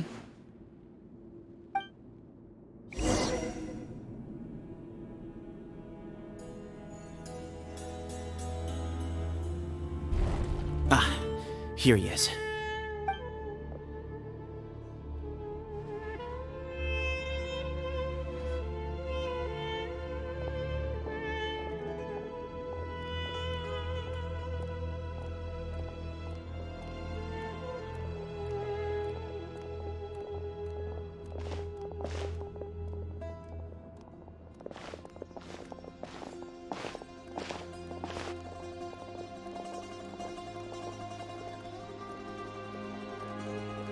Grandfather, the person you wish to see is here. Well done, Sethos. Greetings, one and all. I am Ba Moon, the current leader of the Temple of Silence. I know why you are here, and I thank you for your patience. Bring him out.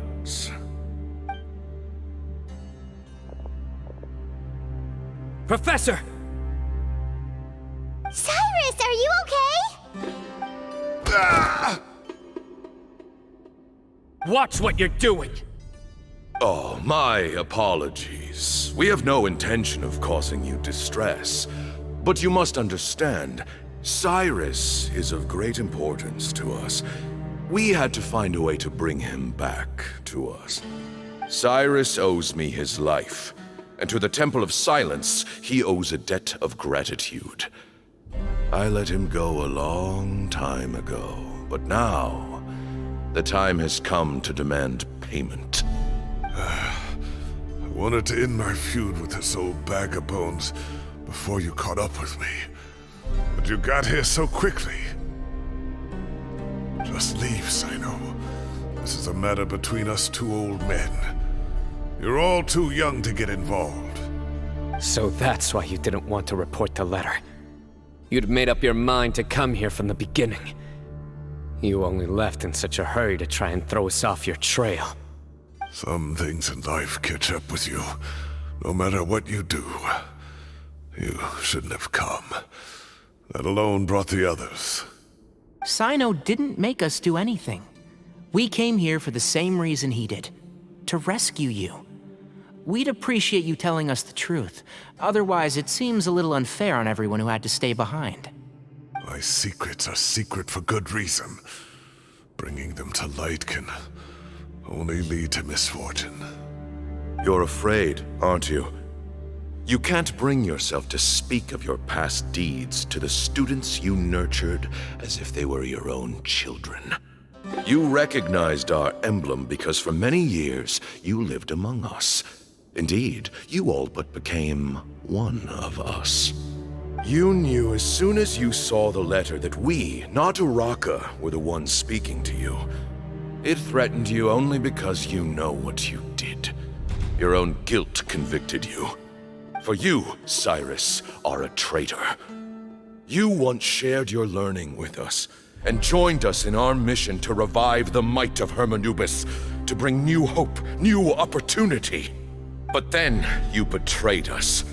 You bargained for your independence with your past contributions. And then you left, taking with you Hermanubis' might and the wielder of his power. We both know what I said to you that day. That as the leader, I grant you permission to leave, but that one day, the sands of time will catch up with you. And when that day comes, you must pay the price you owe. You really know how to hold a grudge. Hermanubis' might? And the wielder of his power? Does he mean you?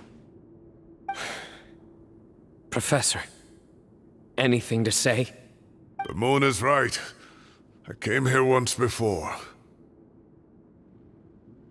He rescued me from the brink of death once, many years ago in the desert. When he learned that I was a scholar, he invited me to come here and revive the might of Hermanubis together. It was a great, daring plan, and one shrouded in secrecy. The Temple of Silence had been bereft of Hermanubis for too long. The strength of its faith and its warriors were waning. Bamoon proposed that we implant bar fragments, shards of Hermanubis, into the bodies of suitable vessels. If the experiment was successful, the spirit of Hermanubis would then dwell within the vessel. Many believers volunteered themselves for the experiment. But we soon discovered that the bodies of grown adults could not withstand Hermanubis' power. In the end, Bamoon offered his own adoptive grandson. One other child was identified as a suitable vessel, and his parents agreed to release him into our custody in exchange for a small fortune. These two children were our only hope for hosting Hermanubis' power. For many years, the Temple of Silence had been in possession of 2 Ba fragments from Hermanubis. As remnants of his raw power, they were exceedingly rare treasures. The test subjects were sent into a room that had been prepared for the ceremony, and instructed to approach the Ba fragments, whose power had been amplified. If, after some time, this power did not repel them, this would mean that they were suitable vessels. The original plan was for a 3-stage experiment: resonance, implantation, and recovery and observation. The resonance stage went quite smoothly for both candidates. As the second stage began, I realized a decision had to be made. Should we implant the fragments one at a time? This would allow us to monitor the results after the first round and adjust our plan accordingly. Or alternatively, we could implant each fragment in a different vessel at the same time and compare their effects. But as I was deliberating, both Ba fragments suddenly became active. They glowed with a light we had never seen before. I knew that if they were not implanted right away, they would disintegrate and be gone from the world for good. Our 2 vessels had both displayed great promise by successfully resonating with the fragments. Under the circumstances, the thought of implanting both fragments into the same vessel seemed out of the question. To preserve our faith and our power, we implanted each of them with a single fragment. Ultimately, I ended the experiment and left, taking one of the children with me. In recognition of your past contributions, I chose not to send someone to hunt down and kill you both. Your lives were spared, but I have paid a great price for your betrayal ever since. I have always wanted to see you, Cyno. Losing you and your Ba fragment dealt us a devastating blow. We've been in decline ever since you left. I see. So that's how I gained my power. Look, in essence, I borrowed your Ba fragment for a decade or so. And now you are seeking justice If you want to take my life, then so be it. I'm an old man now anyway. But you cannot lift a finger against Cyno. He is the General Mahamatra. Your actions would be seen as a declaration of war against the Academia. I'm sure you don't remember anymore, dear Cyno, but you've met us all before. You were so young then, when we all gathered around and celebrated the revival of our Lord. You and he, Sethos, you were our final hope. You'd like me to return my power? As a follower of Hermanubis, I have allowed this power to remain in the rainforest for far too long. Now, it is time to reclaim it. That power is not yours to reclaim. Cyno was chosen by the gods. You cannot take what they have bestowed. You are wrong. Cyno was chosen, but he was not the only one. My child, Sethos, has the same gift as he. So those are your terms for freeing the professor? Despise me all you want. My sins are my own. The Temple of Silence is an innocent party. It is because of my foolishness all those years ago that the Temple's glory has waned. And now I must take responsibility for the decision I made back then. So what you're saying is, the power of one Ba fragment is not enough? You're asking me to return the one in my possession, so it can be implanted in him instead? Divine power causes great suffering to those who wield it. How do you know that Sethos would be able to withstand it? He is no longer a small child. But regardless, this burden is ours to bear, and your objections mean little given that you turned your back on us long ago. Both my heart and mind are telling me that what you are proposing is a terrible idea. However... Don't listen to him, Cyno. That power is no more yours to give than it is his to take. You have to understand. I know.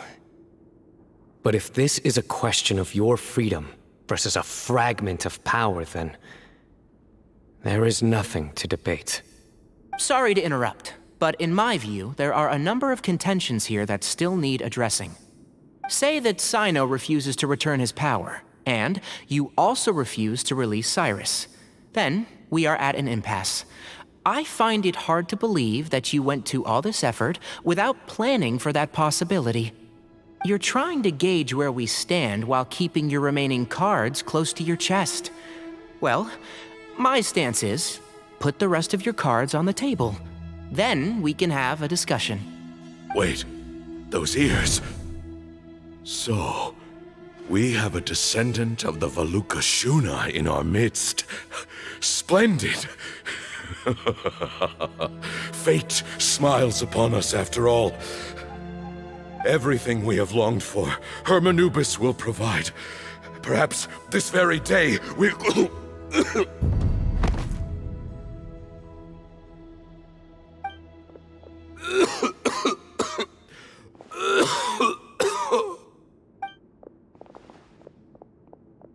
Why is he coughing so much? He looks like he's in really bad shape.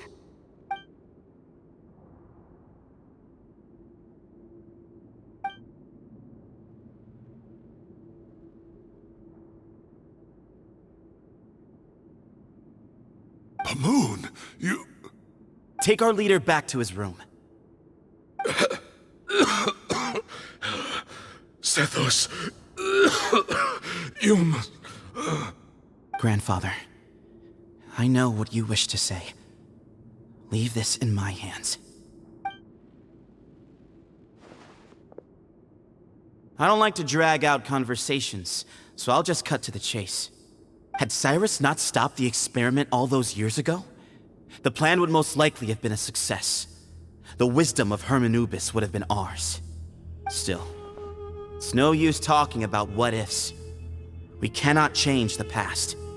I'm not like my grandfather. The Temple of Silence has a grand legacy and a sacred duty to fulfill. so it's somewhat inevitable for the leader to have an inflated sense of self. But I see things a little differently. I don't believe the temple has the same stature that it once did. Time has worn away at its prestige and changed things almost beyond recognition. So I'm not going to force your hand. You're all free to leave, except for Cyrus. My grandfather gave him his chance once, and now I'm giving the rest of you yours. You have courage and wise judgment, kid. Reminds me a lot of Bamoon in his younger years. I truly wish that the temple would take an objective look at the academia of today. You've been to the city yourself.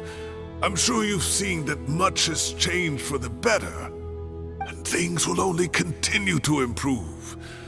Why not consider cooperating with the academia once more? If you hadn't betrayed my grandfather, I might well be open to persuasion. But it's a bit too late for that now, Cyrus. Tighnari made a good point earlier. He said there has to be more to your plan than this, and I agree. All you and Bamoon are after is the Ba fragment. The professor will accept whatever fate you deem fit for him out of a sense of guilt. I am the one who has a choice to make. And that's how it was always going to be. Ultimately, you want to trade the Ba fragment for the professor, correct? I'm glad to see you're giving it some serious consideration. I won't forsake my professor, nor do I intend to run from a problem that I must face sooner or later. Give me one night to make my decision. That works. Then I'll be waiting to hear your verdict, Cyno. Oh, my grandfather still has a fair few things he wants to say to Cyrus, so I'll be escorting him back now.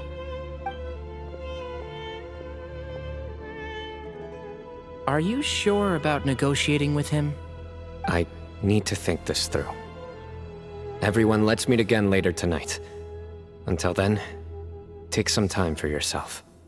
All right, well, don't put too much pressure on yourself, Cyno. If you need any help working things out, just come and find us.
I've taken some time to reflect on this.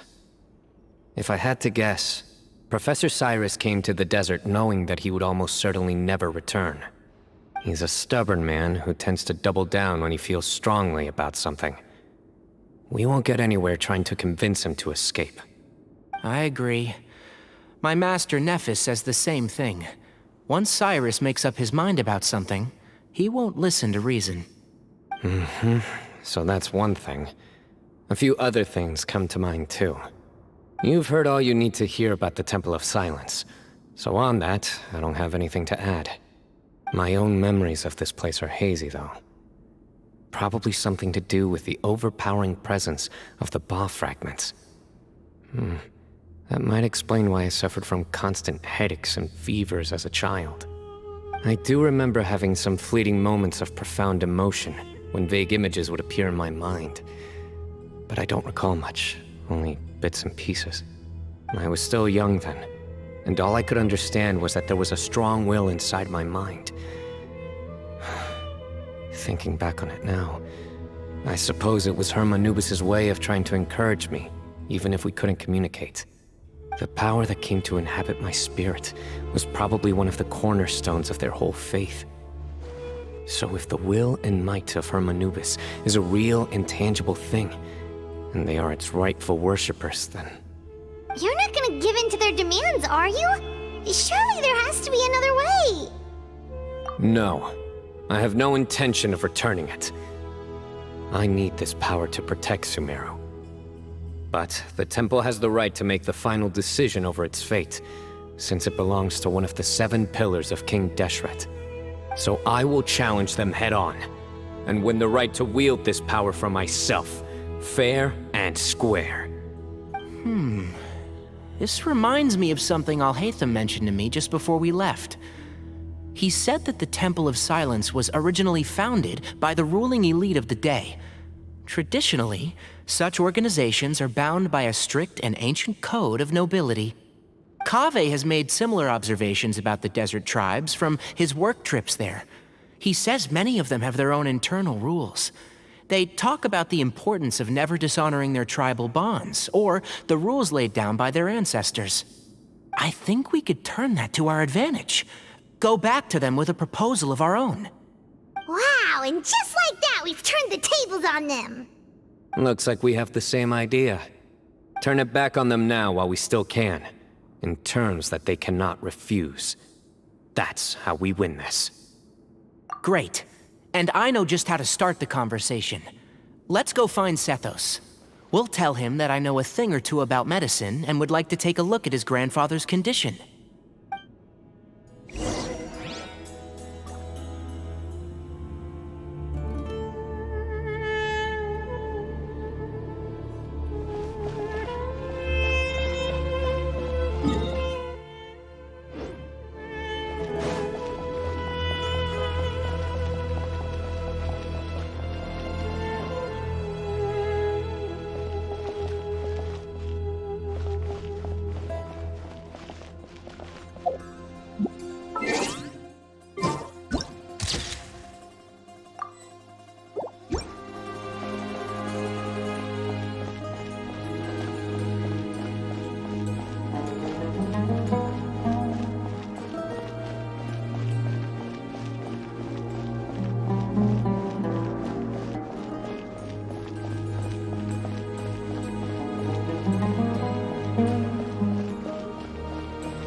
Sethos, let's talk.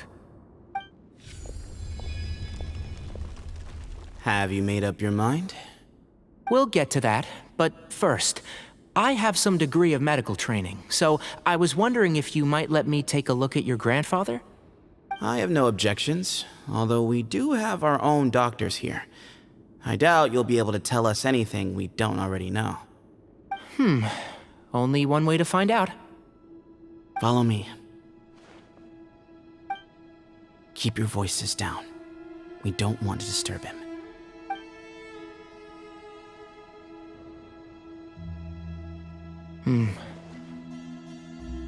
Let's talk outside. Bamoon has fallen into a deep coma, and his prognosis is quite grave. I'm sure that your physicians have come to the same conclusion. He appears to have sustained a serious injury in his youth, which has been exacerbated over the years by the heavy burden of work and now by the effects of old age. Regretfully, I must inform you that based on what I've seen with patients in a similar condition, he doesn't have long left. A few days at most. Yeah. I've known for a long time. You're his heir, aren't you? You clearly have a lot of respect for the man. But you also see things differently. You have a broader range of concerns and a more pragmatic approach. So tell me how we can end this on your terms. Let's find a way to bring all this to a resolution while Bamoon is still alive to see it. That's what really matters to you. I know it. Yeah, there's no time to waste here. You know that better than anyone. You know, the two of you are actually in a very similar predicament right now. Both of you have a very different perspective from the men who raised you. Right. And you didn't create this situation. They did, but somehow you've ended up having to make the tough decisions. You're right. We both look at this problem very differently than the people we inherited it from. I accept, Cyno. This all began because of Hermanubis, so let's end it with the rite he himself created. Legend has it that when Hermanubis first arrived in Tuletula, he sparred with the city's residents. He and his two companions proved their mettle by fighting over several days, winning the support of many fine people. That group of supporters were some of the first members of the Temple of Silence, and the sparring matches were enshrined as one of our founding rites, the rite of duels. It's where it all began. Sounds very fitting. I'm in. As a fellow vessel of Hermanubis, your ties to the Temple of Silence run deep. So I will permit you to participate in this rite, along with your chosen companions. 3 against 3. Sounds good. However, I have some additional terms. As the challengers, you must win all 3 of your fights to win. And Cyno, both of us must put our Ba fragment on the line. The winner takes them both. Letting Cyrus leave with one of the Ba fragments was a mistake, made by my grandfather out of pity. It is a long-standing issue that must be addressed for the Temple of Silence to move forward. I can make no concessions on that front. None needed. We're on the same page. If I win, the Temple of Silence must release Cyrus, and consider this past dispute resolved. If you win, I'll return my power to you. It's a deal. Then let's meet at the ceremonial hall tomorrow evening, 8 o'clock.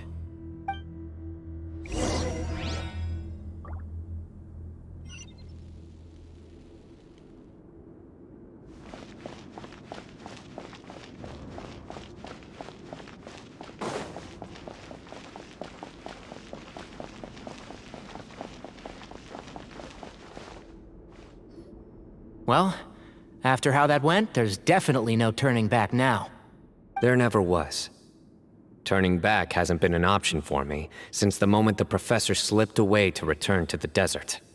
You have to win. You need this power, both as General Mahamatra and for yourself. Yeah, Yeah, that's right! Besides, it stayed with you ever since you were a small child. Surely that's a sign it thinks of you as its rightful owner. Both as General Mahamatra and for myself. Yeah, when you put it that way, I've had to overcome a lot to tame this power and claim it for myself. Not everyone could have done that. Exactly!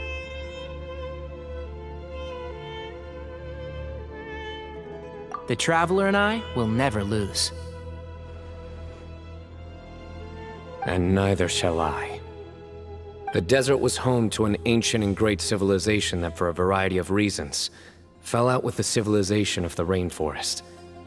It's just as Dia said. Prejudice has pushed people apart. But there must be personal factors at work here too. I can't shake the feeling that Bamun cares for many more things than he lets on. And I don't think that Sethos is any kind of villain. He's just doing what he thinks is best. Tomorrow, everything will be resolved.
We gather on this day to perform once more the rite of duels, with the greatest of all sages, Lord Hermanubis, as our witness, for his power and authority is present in our midst. This is our most sacred of ceremonies, and no disruption from the audience shall be tolerated. It is incumbent upon all to observe the duel with the utmost respect and reverence throughout the proceedings. Representing the Temple of Silence, the Defenders.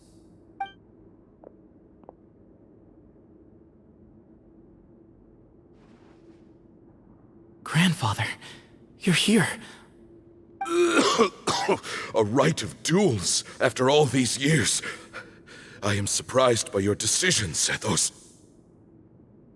I know what I'm doing, Grandfather. Just leave it to me. Representing the Academia, the Challengers. Ready. We will fight to have our voices heard. Warriors, take your positions and decide on the order of battle. We come not to debate what brings our challengers here, nor what will become of the defeated duelists. Duelists, the might of Hermanubis himself is at stake here. Now, fight. Fight until the rightful victor is proclaimed! Huh? Are you sure? I agree. She's very strong. Sending her out first will definitely intimidate the opposing side. Okay, then you're second. Sure. We have decided. So have we. Let's begin. Duelists of the first bout, please step forward.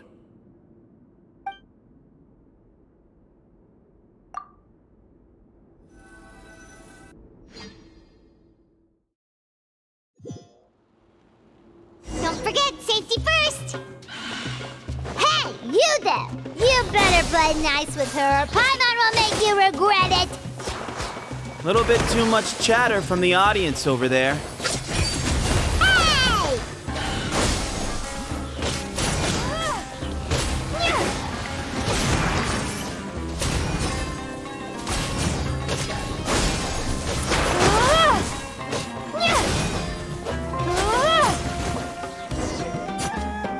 A swift end to the first bout.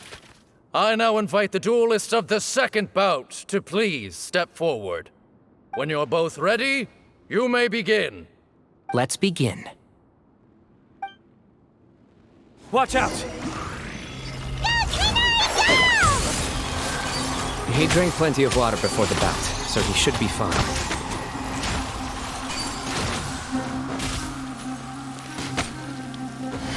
Let's nip that in the bud. Rah! And shroud!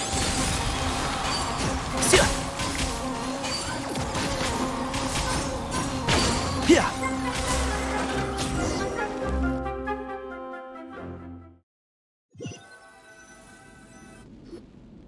Thus ends the second bout. We will now move to the third bout. Duelists, please step forward. I'm ready. So am I. This is the final stage of the rite. I remind you both that the terms you agreed upon in advance are binding. When you're both ready, you may begin.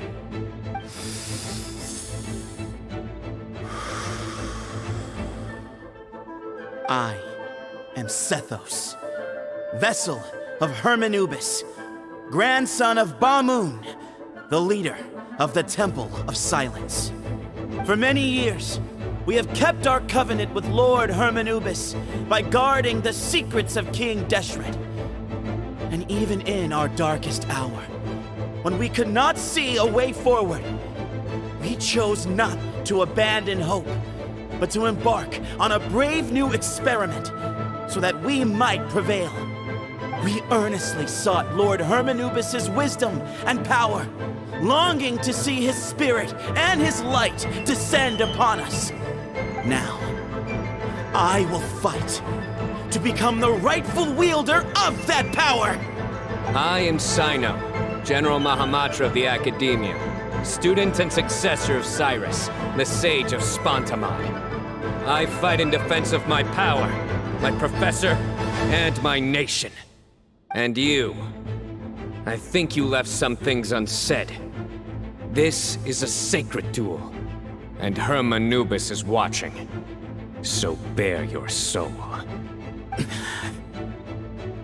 Everyone, old and young, fit and frail, they're all waiting to see how this duel will end. My grandfather is a wise leader. He is also known to be a ruler who is not afraid to get blood on his hands. I understand his beliefs well, and I know what he expects of me. But our faith has held us back for too long. After I grew up, I went to the rainforest once, and I saw for myself the people of the city. Times have changed. The people of Sumeru are happier and more free now than in the past. I thought about this as I stood at one of the tallest points in the city, gazing down at the streets below. Then I thought of you, Cyno. You and I both wield the same power, but the lives we lead could not be more different. Each Ba fragment of Hermanubis stands for something different. Might, glory, and one of many other secrets that have yet to be revealed. I once thought that the nature of our fragments must be what makes us so different from one another. But maybe it's that you've found your answer, and I am still searching for mine. I am more than just a warrior. I am my own person. Exactly. The name Hermanubis has left its mark on both of us, shaped the course of our lives. We are his vessels, and yet we are more besides. So show me your answer, Cyno. Show me I can be more than my faith, more than the power I wield. Show me the person I can become!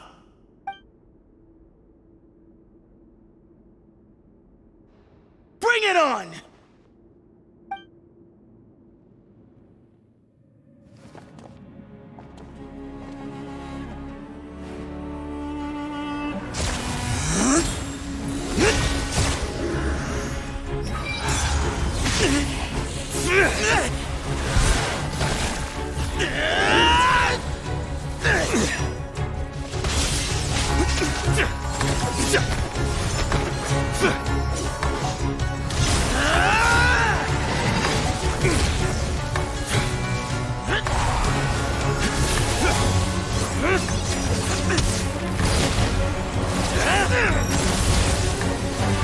That's all you've got? What happened to searching for your answer?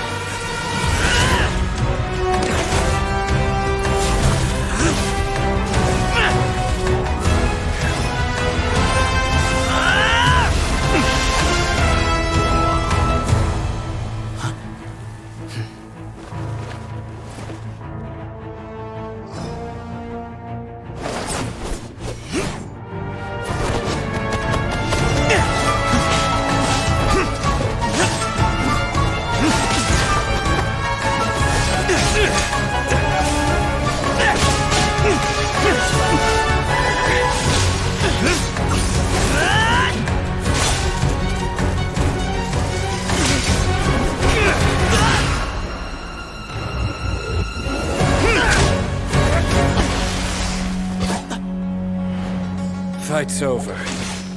Do you yield? You won. Well then, looks like you found your answer.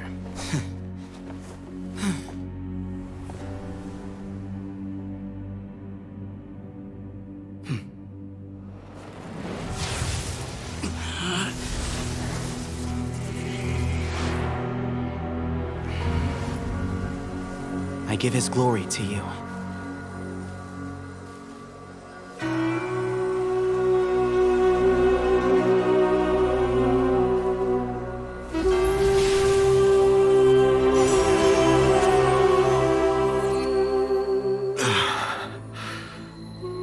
I've seen that light. That is the light of our Lord, the great Hermanubis, priest over all other priests. His spirit dwells within that lightning, and his will lives on. Once a warrior of Tynar, he emerged from the barren desert sands to serve the god king Al-Ahmar. After the death of the god king, Hermanubis gathered his followers and the Tynarian priests and led them to the city of Tule-Tula. There, they founded the Temple of Silence, and from that day forth, we became stewards of all knowledge that survived from King Deshret's civilization. Barely a century passed before war ravaged the desert. One by one, Eremite leaders took up arms against each other in battles that would devour what little remained of their civilization. Only the wise city of Tule was spared under the guiding hand of the Tainarians. But peace did not last. Coveting the knowledge of King Deshret, the beasts set their eyes on Tule. The king of Gurabad laid siege to the city and ordered the sages to surrender to him the Temple of Silence as proof of his victory. The ruling elite colluded with their oppressors, betraying the temple so as to hold on to their rule over the city. They declared that the knowledge guarded by the temple was the true cause of corruption. These were dark days, and we faced enemies on all sides. Our Lord had long since exhausted his strength, keeping the forbidden knowledge introduced by King Deshret at bay. To ensure the temple's continued survival, he broke his being into many pieces and began the ceremony of Hermanubis' legacy, bestowing his power upon his mortal followers. With this power, the temple was able to defeat the tyrant's army. Yet, we were not hailed as heroes. Strange and unfamiliar as this power was, it struck fear into the people's hearts and drove them to reject us. In the end, the people of the temple and the Tule Tainarians left the city for good and made their way to the rainforest. What followed next was inevitable. The elite of Tule fell and were decimated. War engulfed the desert. And we wandered from place to place, always in hiding, all the while keeping close watch over our secrets and staying true to our mission. Betrayal forced us out of the desert and into the forest. Then mistrust drove us from the forest into the desert once more. We have lived in exile for far, far too long. Yet, today, the Temple of Silence has borne witness to the glory of Hermanubis once more. Thank you.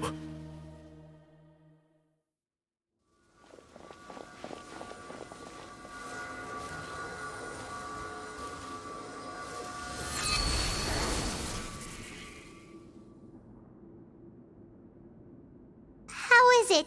Do you feel okay?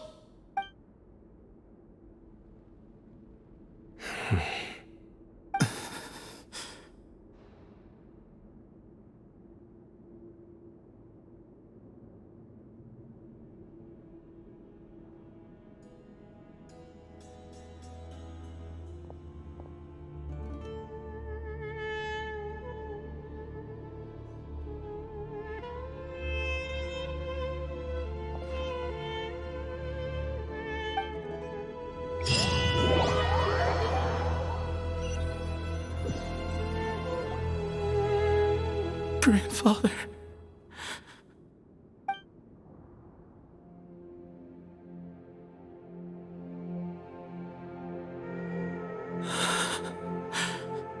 Hey, Sethos. You'll get through this. I know. I'll miss him. I guess you were prepared for this. It's been a long time coming, huh? Yeah, he's been on death's door for a very long time now. I think it was only through sheer willpower that he managed to hold on to this point. At least, he was able to see this chapter come to a close before he passed. What's next for you? Per my grandfather's last wishes, the Temple of Silence should submit to whoever possesses the largest number of Hermanupus fragments. That entitles you to be our new leader, Cyno. But that's never going to work, as I'm sure you realize. I'm the General Mahamatra. I am needed back at the Academia. I did foresee this possibility, and I gave it some thought. The fact is, I know next to nothing about the staff, records, and environment here. As such, I am ill-suited to be your leader, Sethos. I believe the honor should go to you. Were it not for this duel, or indeed if you had other intentions, the Ba fragments would most likely be in your hands by now. I'm sure Bamoon never meant for anyone but you to be his successor. You really think so? I do. Still, I didn't think Bamoon looked very surprised by the final result. Perhaps he had an inkling that this would be the way things end. Well, in any case, since the Ba fragments are with me now, I guess I can call the shots. Sethos, I would like you to succeed Bamoon as the new leader of the Temple of Silence. You are more suited to the role than I, and I have complete faith that you will be an excellent leader. Just think of it as doing me a favor. But doesn't that render everything that we've been through up to now meaningless? No, it doesn't. This experience has allowed us to become friends, which means that the Academia and the Temple of Silence will become partners once more. That's a much bigger deal than you might think, Sethos. You said yourself, times have changed. You have to believe that things can change for the better here at the Temple too. I will try. To be honest, I couldn't have asked for a better outcome. Actually, part of me wonders whether Bamoon's intentions from the very beginning was just to create enough pressure to force us towards a duel. That way, no matter who won, one of us would have to surrender our Ba fragment, and the power of Hermanubis would be concentrated in one single person. Had you won, the Temple of Silence would have doubled its strength.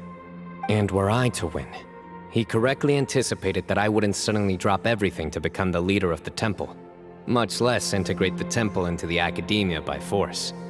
He knew that the Temple's future would depend not just on the guidance of Hermanubis, but the support of the Academia too. So he made it his responsibility to ensure his successor would be free from the burdens of the past. His plan meant that whoever ended up succeeding him, they would have an easier time interacting with the Academia. With one single letter, he lured out the professor.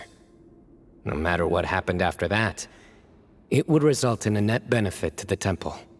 And here I thought the General Mahamatra wouldn't care for all these trivial details. You're absolutely right. Grandfather and I considered this from every angle. We had to find a way to mend our relationship with the Academia. In that sense, the right of duels was just a means to an end. Thank you for everything, Cyno. As a gesture of our gratitude, to those that you and Lesser Lord Kusanali deem worthy, I will grant the honor of access to the Temple of Silence for their pursuit of knowledge.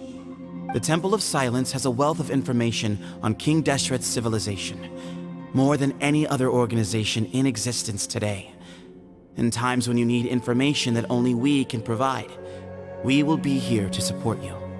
But you must be exceedingly careful with your selection of candidates, lest you lead humanity to repeat the same mistakes.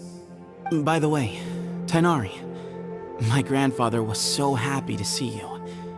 You are a descendant of the Veluka Shuna, and we are the heirs to the will of Hermanubis. The story goes that King Deshret chose the sage Hermanubis from among the Tainarians and appointed him as his familiar. He went on to fight many valiant battles with his Tainarian companions. They always stood by each other, from the founding of the Temple of Silence to the fall of Tuletula. The Tainarians who left Tuletula joined their human counterparts in the rainforest. A few centuries later, when some of the group returned to the desert, many of the Tainarians chose to stay and put down roots in the rainforest.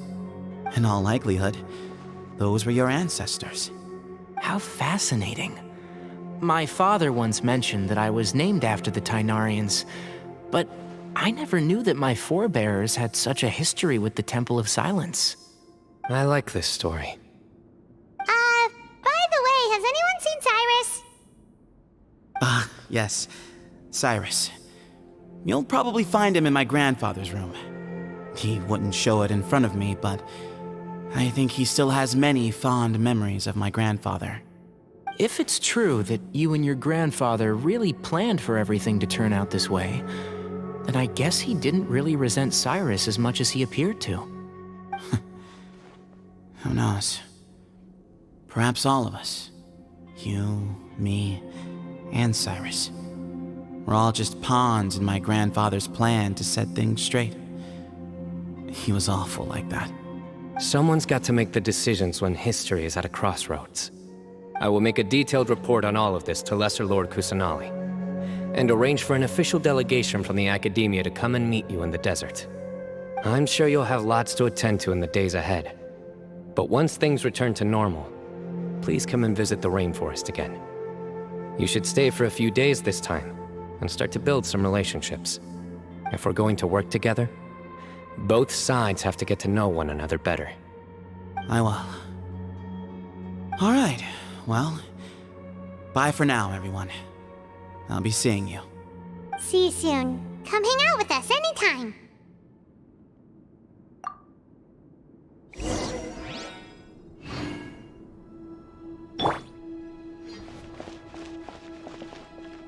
Grandfather, we did it.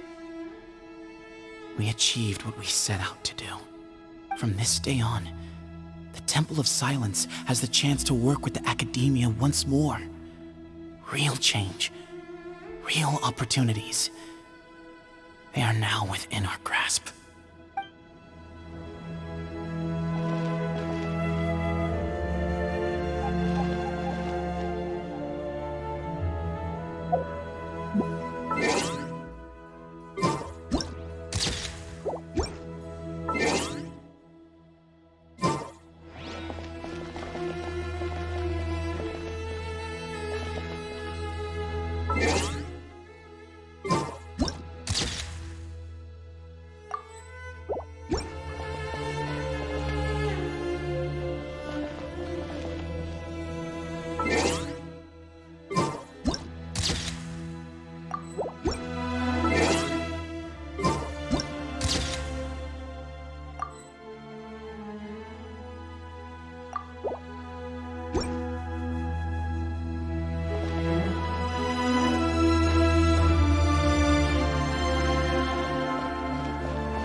What were you thinking gallivanting off into the desert alone at your age? What if you take the bucket, You told not a soul what you were up to, designated nobody to handle your affairs, and left everyone scrambling frantically to try and figure out how on earth to clean up the colossal mess you'd made. Oh, please, will you stop your yelling? What other choice did I have? What do you mean, what other choice? Do you mean to tell me that after all your years of learning, and sagehood no less, the only idea you could conjure up in that white-haired walnut of yours was to shoot off into the unknown like some hot-headed 20-year-old adventurer? A one-man suicide mission, That's the best idea that one of the finest minds of a generation could come up with, is it? It astounds me that you survived the journey, and you're lucky that Ba Moon didn't finish you off when you arrived. All right, all right. Honestly, the way you're going off on me, it's like you wish you'd been there to lend him a hand. Does it mean nothing to you that I'm your colleague and former classmate? I've got nothing more to say. What's the point of berating an old bag of bones? What do you mean, bag of bones? I'm a flesh and blood hero who, despite his old age, saved our General Mahamatra from being stripped of his powers. Okay, look. Fine, I admit it, I was in the wrong. How can I make it up to you? What about, a month's work at the Academia? 1 month? Try 3. Tighnari's master is really laying into Cyrus.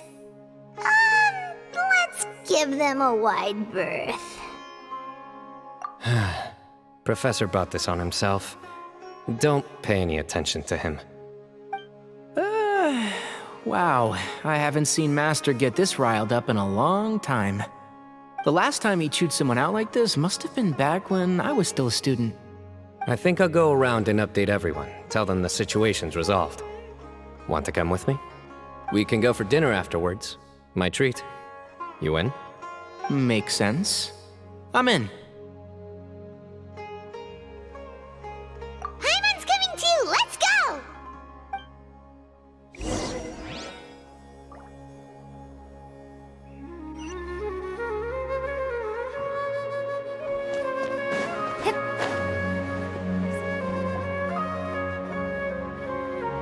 Hey, Kale. You're back! Well, look who we have here. Would you mind explaining to me what has been going on this past few days? I heard you all ran off into the desert and got embroiled in a major catastrophe. All taken care of. That does not answer my question. How could you be so careless? That goes for you as well. Yes, and you too. When you run into problems, you really ought to ask for help, you know? I've been around the block. Don't you think it would have made sense to involve me? And let's not forget, I know the desert like the back of my hand. Now would not be a good time to attempt to argue with Farazan. You're right. Mm-hmm. It's not the first time that I've had to talk to you about this sort of thing either. You need to learn that there are times when the right thing to do is get a more experienced member of staff involved. Do I make myself clear? Because if you don't, Kale, please do something. He's giving me the signal. All right, guess it's time to play my ace in the hole. Say, Madam Farazan, I can see you're pretty upset, but, I was just wondering, remember that time you offered to give me a tour of the Academia? Does that offer still stand? Huh? Wait, did I hear that right? Kale, you remember? Wonderful. Well, of course the offer still stands. Come on. Madam Farazan will show you around the old classrooms. Poor Kale getting dragged off like that. Also, check out Farazan acting like some sort of official Academia tour guide. Kale! Cup. Huh? What? Oh, right! What do you mean, cup? You need a cup. I can get you a cup. Oh, it's nothing. Just Master's way of reminding me to stay hydrated while I'm out and about.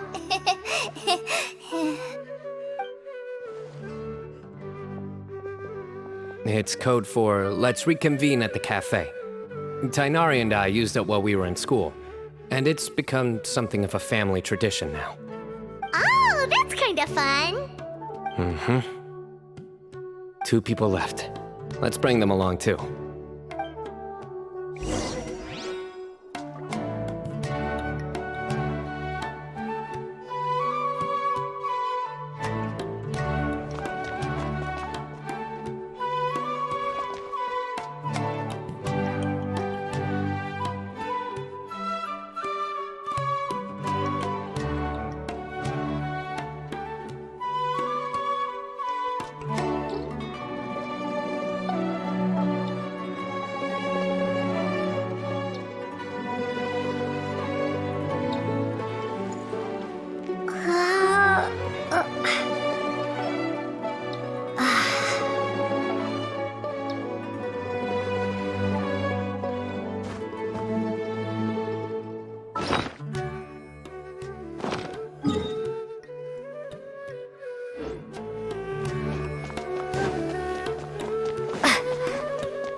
Am I hallucinating? Or do I see Kaveh and Alhaitham engaged in diligent studying? We're just reorganizing all the books we used. Look, there's a whole mountain of them. There's no rush. Nobody reads these books anyway. My sincere thanks to you both. Yes, with your help, we resolved the issue rather swiftly and painlessly. And the outcome was better than we could have hoped for.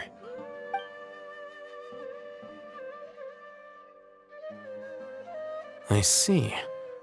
The Temple of Silence resorted to rather unique means of self-preservation. It explains how they managed to remain hidden for so many years. And it sounds like they managed to preserve a whole load of ancient documents as well. I'd love to go check those out if I ever had the chance. That day will come. The Temple of Silence is a hugely important organization, and we'll be sure to maintain good relations with them in the future. Now, as a token of my appreciation, I'd like to treat everyone to coffee. Sounds good. Yeah, sounds great. Although after the last few days, I don't know if I can handle another coffee. But I can just order something else. Sure. Let's go.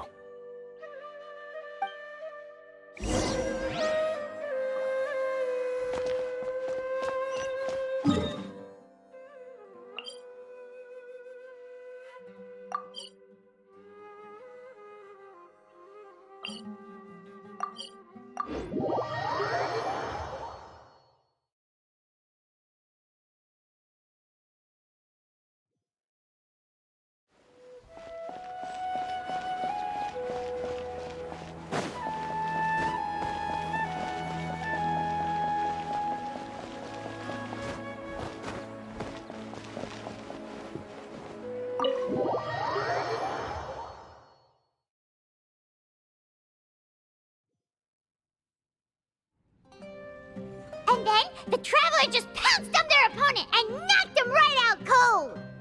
Then there was Tighnari. He put up an amazing fight too. We ended up winning all 3 bouts. Whoa! Part of me wishes I'd been there to see it, but I'd have been biting my nails off worrying about you guys. A truly edifying account of the events. Bereft of detail, but it has livened up the room all the same.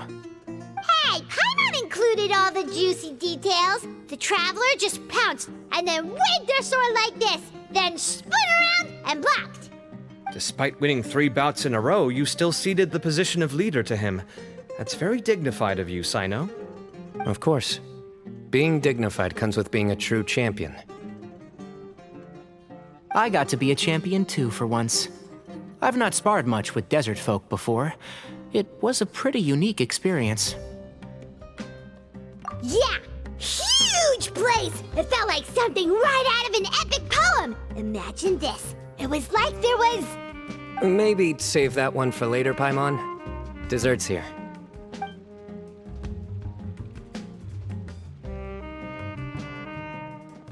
I think that'll do me for today.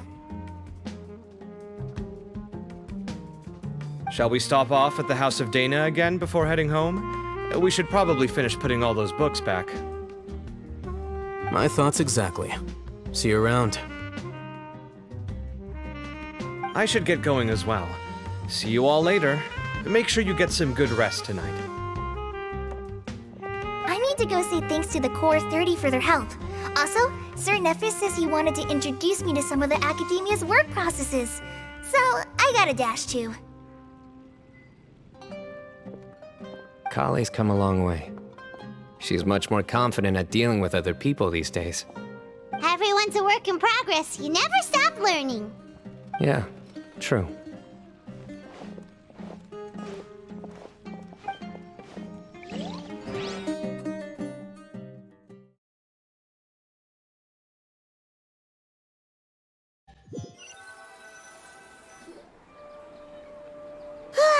That was good. It feels like everything's finally wrapped up now.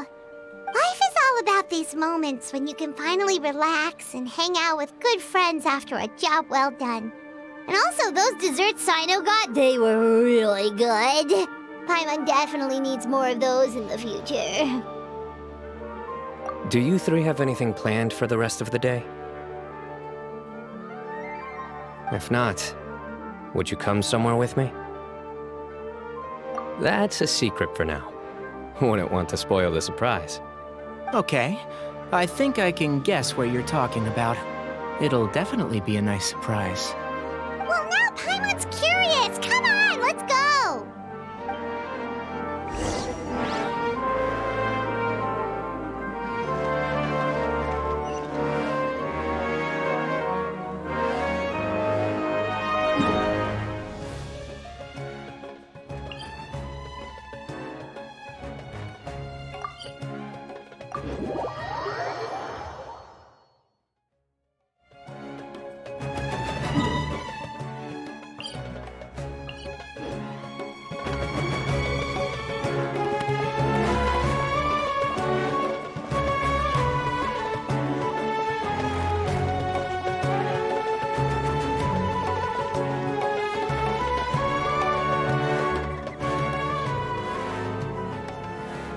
Been a while since I last made my way up here. Wow, look at this place! We're so high up! Need any help?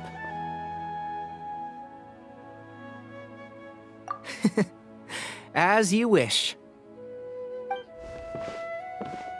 It's a nice spot, isn't it? What a great view! We're so high up, we can see for miles! Traveler. Turn around.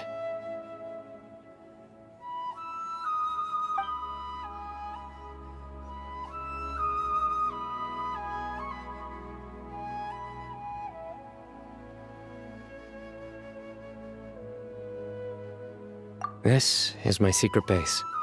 Somewhere I only bring my best friends. When I was a student, I used to slip away and climb up here all the time, just to clear my head. I was quite young then, and hadn't made too many friends yet. Back then, I had a lot of the same questions that Sethos was asking. Who am I? Why do I have this power? And what should I be fighting for? Our gifts help us to find our rightful place in the world. That was my experience. And I'm sure Sethos will figure things out in his own time, too.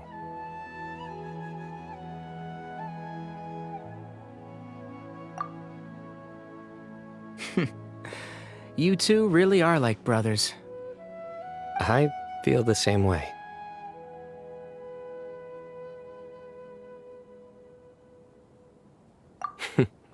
Of course. I see no need to be humble when it comes to the facts. I still remember one time when we came up here to chat and do our homework. Cyno accidentally dropped a fruit. Luckily, he has fast reflexes, so he caught it just in time. That was the one and only time. Nothing will ever slip through my fingers again. Those were good times. I kinda miss the student life. You know, Paimon really shouldn't be able to imagine Cyno doing something like that, but for some strange reason, the mental image is coming through clear as day. Then make it stop. There's somebody there. It's Professor Cyrus. You guys carry on without me. I'll be right back. Okay. Huh? Hey, you're not supposed to jump down! Be careful!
Oh my days. I can't believe how stupid I look in this one. Professor, what are you muttering to yourself about? Cyno. Just the man I'm looking for. Guess what I found in some old notebooks? Some old photos? Can you believe it? This notebook was just sitting in a pile of odds and ends in the sage's office. I must have forgotten to take it with me, and no one's touched it since. It was still right there. I was at the Academia earlier to discuss my workload with Nephis. I swung by the old office to have a look around and just happened to cross it. Well, time flies. Look how tiny you are in this picture. Still a kid. You look quite young yourself in that one. Ah, it's this one. I remember that. Lisa took it, didn't she? Yep. Looks like her work, all right. Who else could have found just the right angle to make me look so unbelievably hideous? And this one. Looks like we're both dozing off. Oh, cheeky girl. Taking secret photos of us without our knowledge. Is there something you'd like to say to me, Professor? Like what? Like, these are good photos, aren't they? Hey, at moments like this, I hardly know where to begin. I can't pretend I'm a good person. Bamoon had every reason to despise me. And well, so do you if you feel the same way. Don't be ridiculous, you old codger. Is that not what you wanted me to say? Oh, I've dreamt of that place many times after leaving the desert. Sometimes I've dreamed that I was doing research with them again. And other times, I dream of the day they saved my life. Oh, it was one of the happiest times of my life. We all learned so much from one another. You've matured so much over the years, Cyno. Since you're my professor, I should save you some face by not calling you out on all the non-answers you just gave. So, I will do the right thing and keep my mouth shut. Good thinking. Take your own advice next time. Seriously, why bully an old man like me? I thought heroes were supposed to be gracious. Hey, wait, how did I not notice this one earlier? Lisa strikes again. Just how many did she take? Look how cute you were when you were little. I remember how well-mannered you were back then, too. Yeah, and look how serious and professional you used to be. Oh, I can't compete with you anymore. First you get better than me at the deadpan jokes, and now you're besting me at those little quips, too. Don't say that. I still have a lot of respect for you. Huh, that's more like it. Hey, what would you say to meeting up with Lisa again sometime? I'd like that. Let's find a time and pay her a visit in Mondstadt. All right, I'll add it to my schedule. Let's go next week. Wait, no. Next week is the tomato growing competition. I have got to beat Zaha Hadi. Or you could find a real hobby, Professor.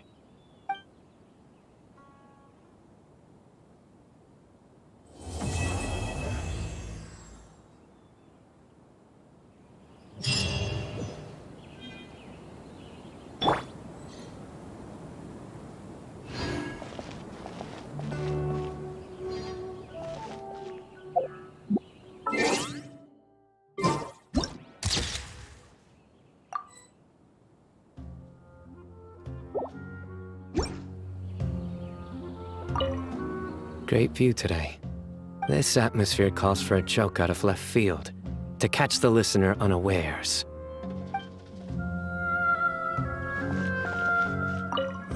Time has passed too quickly. The children have all grown up. But it turns out grown-up kids are no use.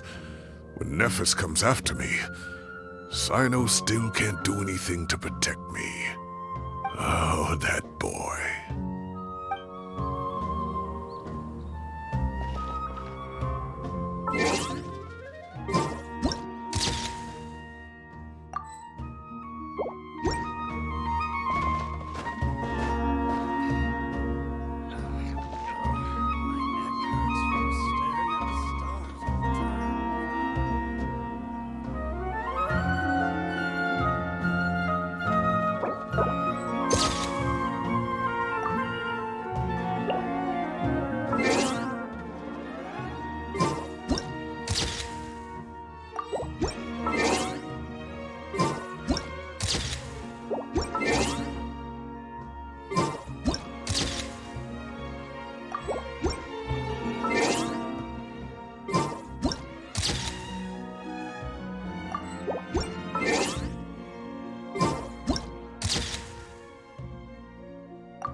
Can I go catch up on my sleep?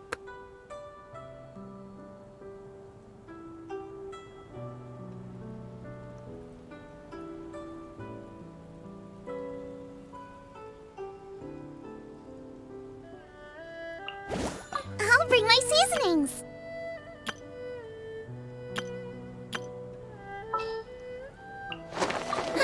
I knew you'd miss me.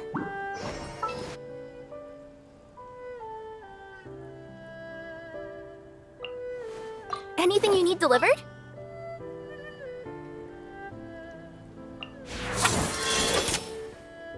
Per your wishes.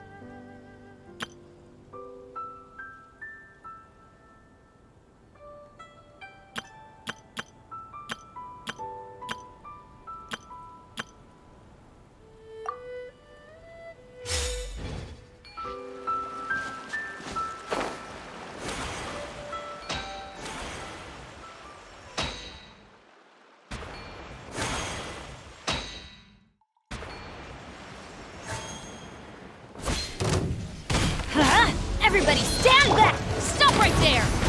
Quiver! Inazuma shines eternal!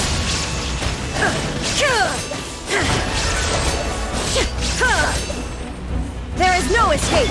Teamwork is dreamwork! Justice will prevail! Drop your weapons! No turning back! Flash! Now you shall perish!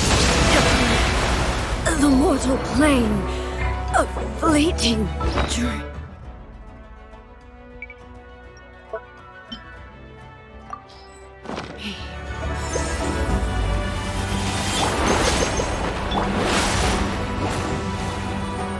I'm going in! Final warning!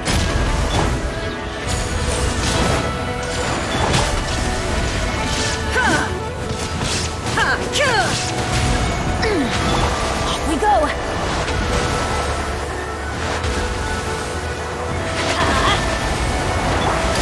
Stand down! No respect for the law. The arc of justice is broken.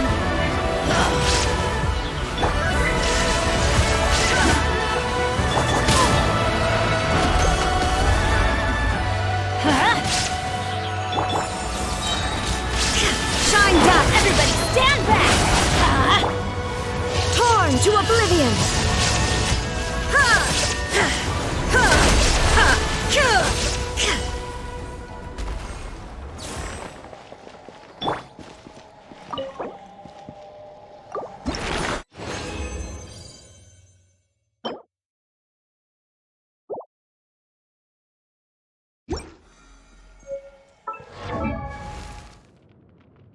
Benny's adventure team, assemble!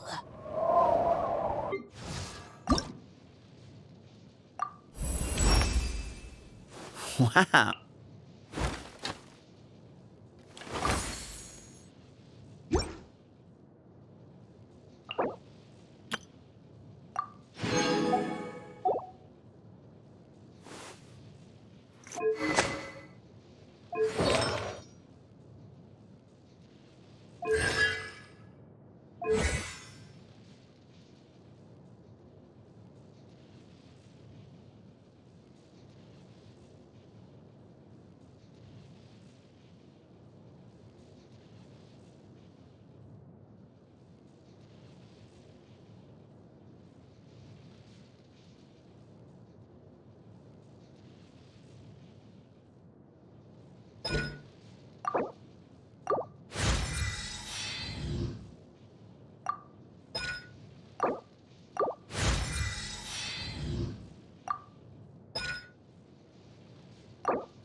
Make my escape.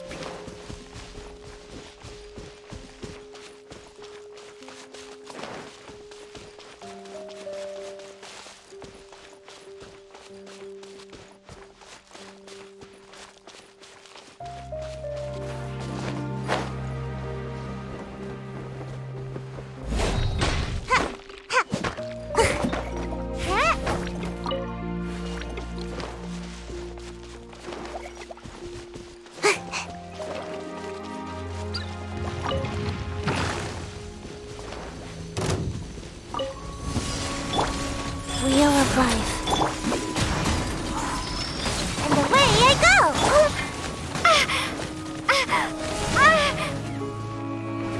Drop!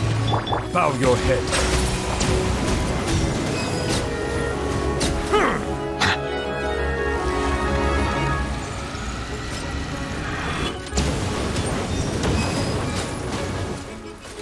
Life goes on. I'm out of here! Silence! Go. Can't touch me! Starfall! Bow your head.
Your weapons! Strike! Illusion shattered!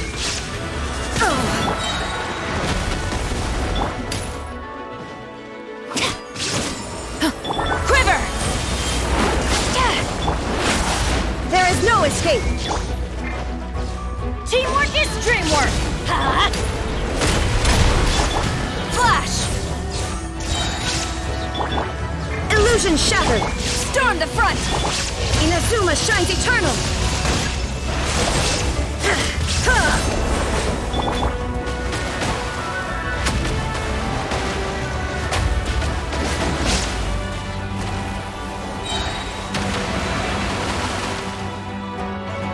I'm going in!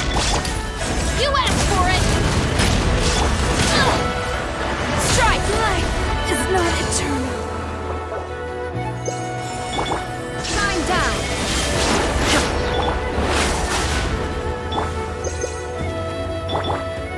Let's light it up! Final warning! Flash! Illusion shattered! Adventure time!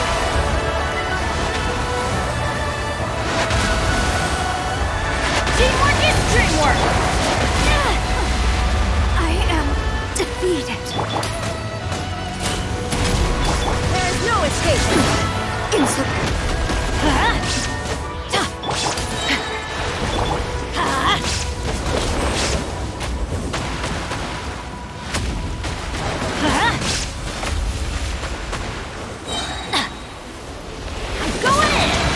Light it up! Hands where I can see them! Drop your weapon! Torn to oblivion!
Sorry, ma'am. Were you looking for me? Hello, hello. I'm Sethos. What can I do for you? Actually, you know what? This seems like more of a sit-down conversation. Come with me. I know a good place.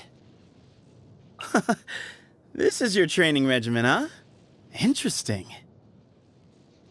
Wow. So this is what 3 consecutive days of reading feels like.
I've been waiting.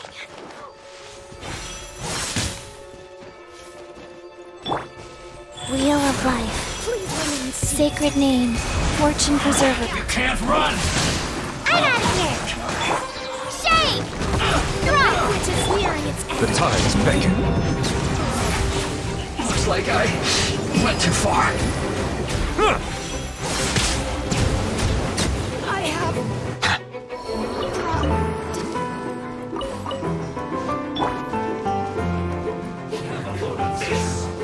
Life goes on.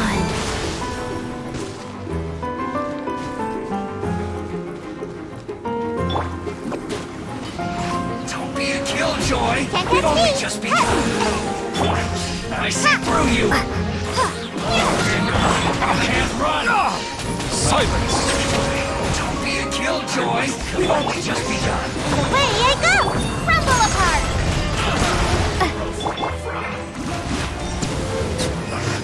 I miscalculated. That's to Go. You need to hurry up. Drop! Maybe I wasn't meant for this world.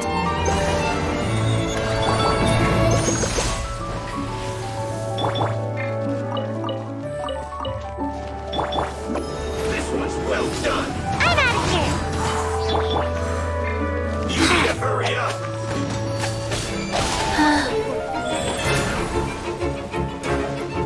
Roasted fry. Away I go! Did I scare you? You need to hurry up. A gift for you.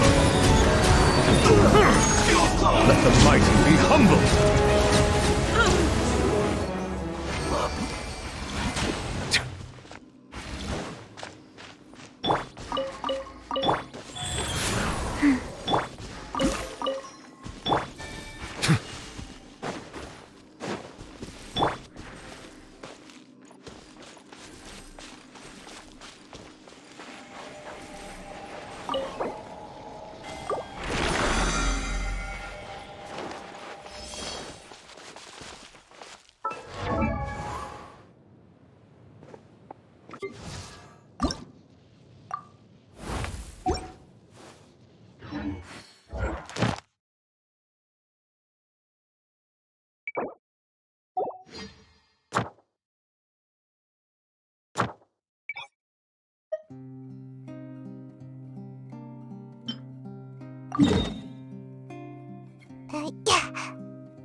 Life goes on.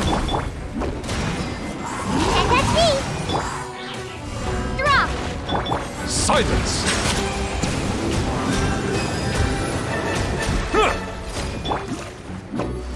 Away I go!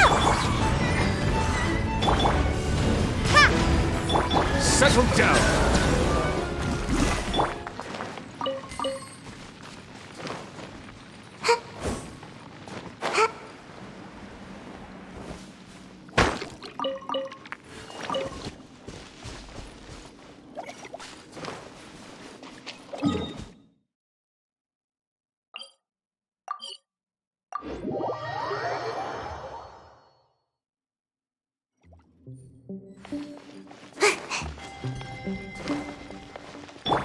Wheel of life. Can't touch me! Drop! Bow your head. Go. Oh. Starball! Orders given. Orders received. Ha! Silence!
Settle down!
been waiting. I'm out of here!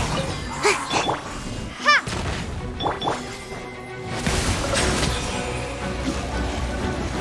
The banquet must go on.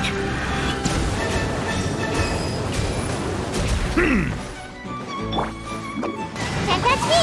Oh, Jesus. The banquet is nearing its end. Starfall! Please remain seated.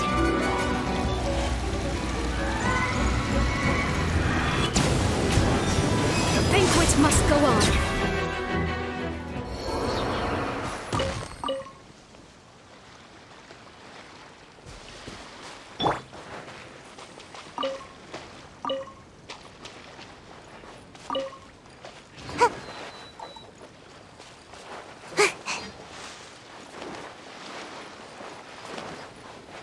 Make my escape. Go.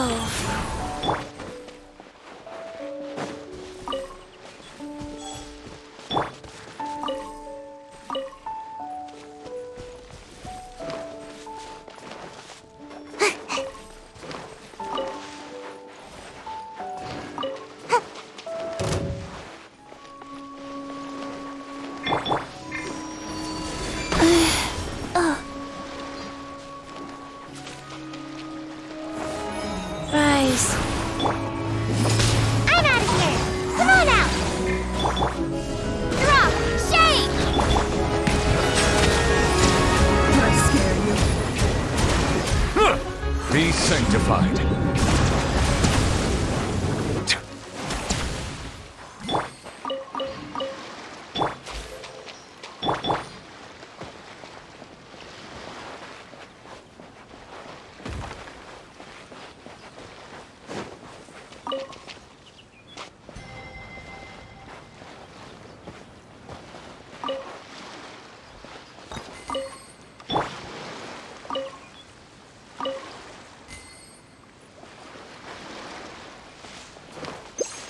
Make my escape.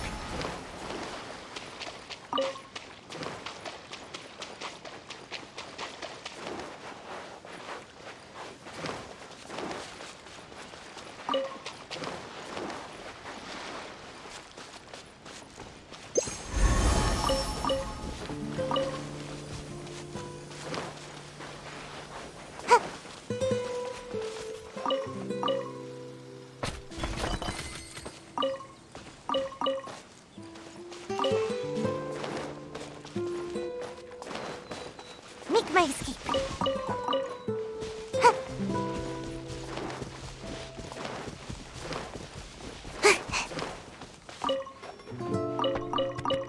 Make my escape.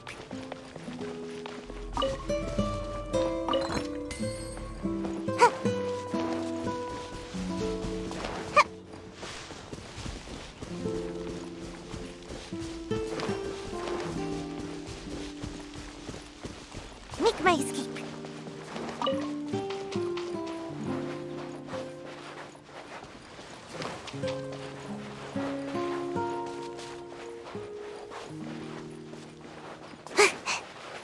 Make my escape.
Time itself is a silent song.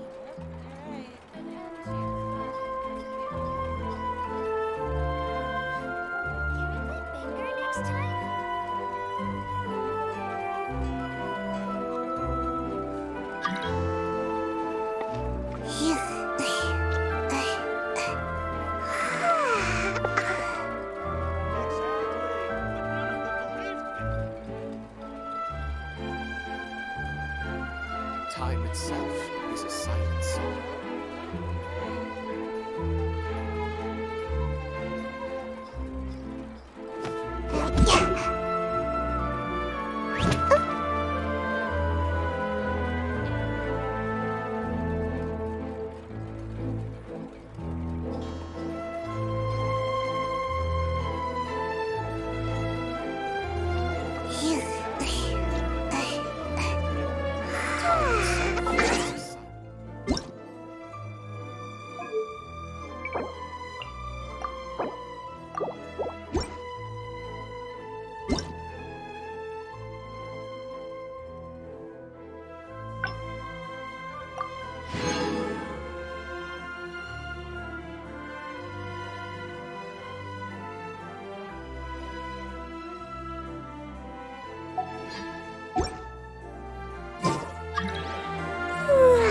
Surely I should be due a growth spurt then.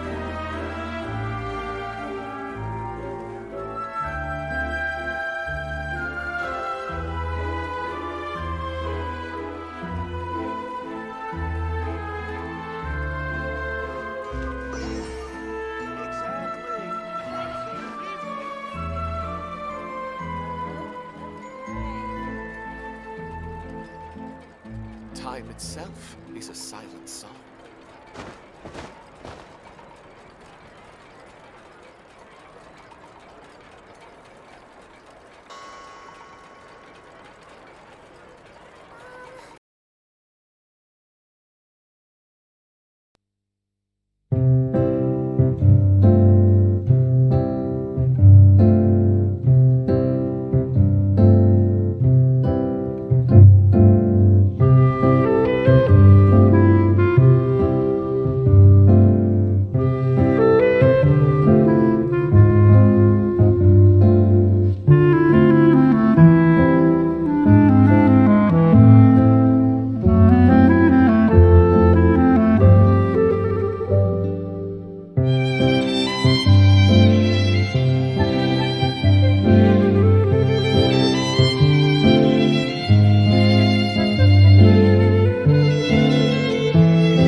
My strength still fails me.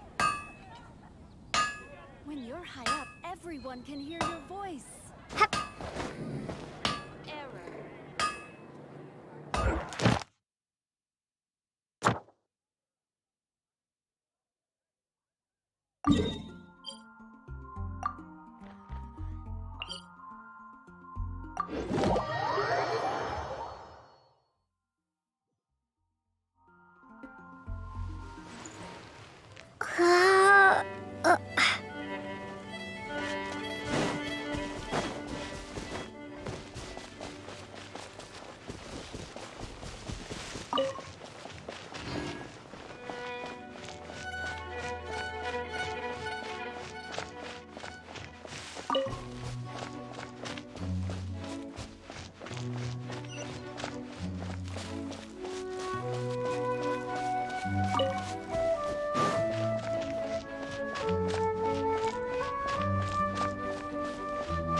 Nice and spicy.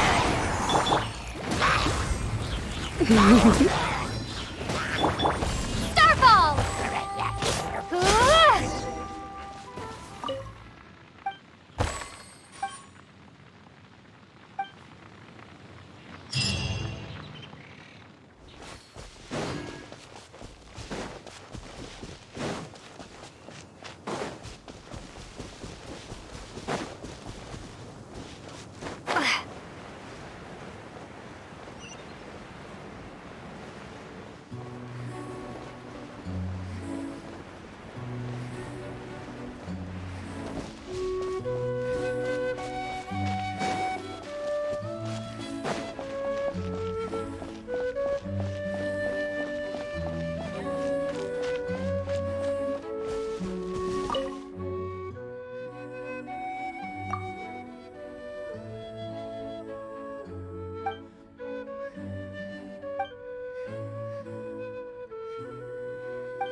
Yes, I see. Hopefully I will.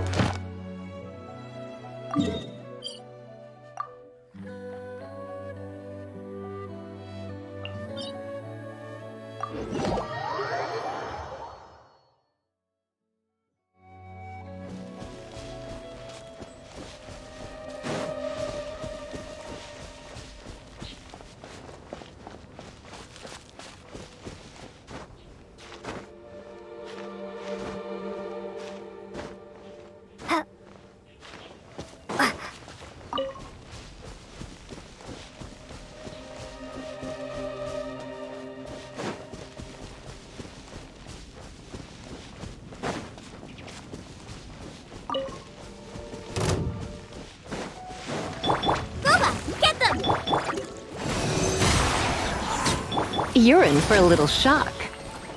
Come a little closer.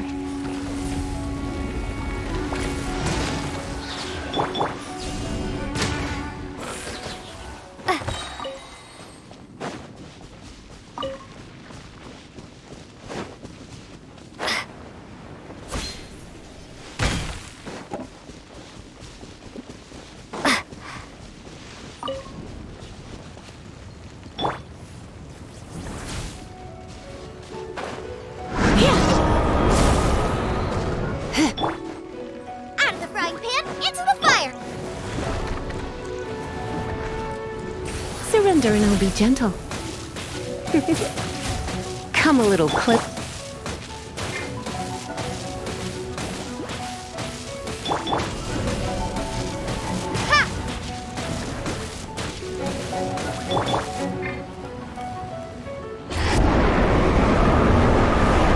Get them! Absorption test.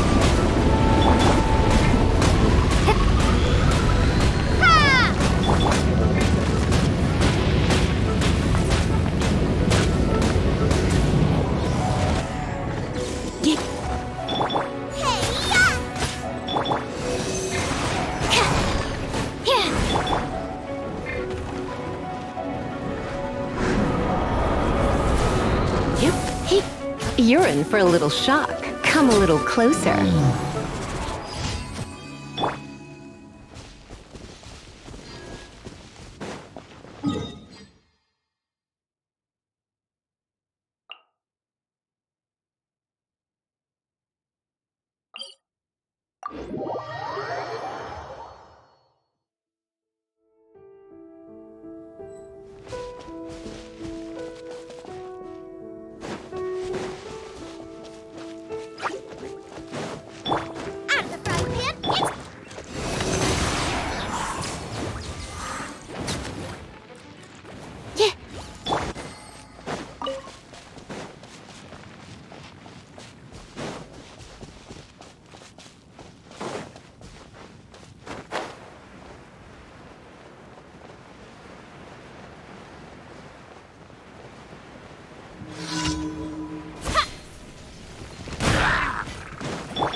You've been a naughty boy. Starfall!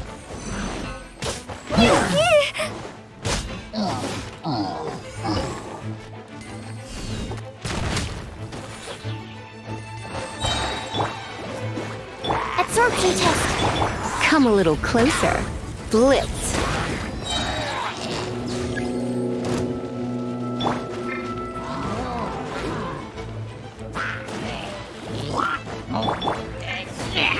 Don't break my glasses! Stand clear!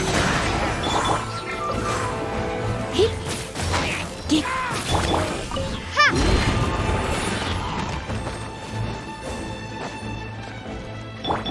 Nice and spicy! You're in for a little shock.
Absorption test. Let's spark things up a little. Come a little closer. You're in for a little shock. You've been a naughty boy. Starball! Shade! Nice and spicy. Animo test 6308.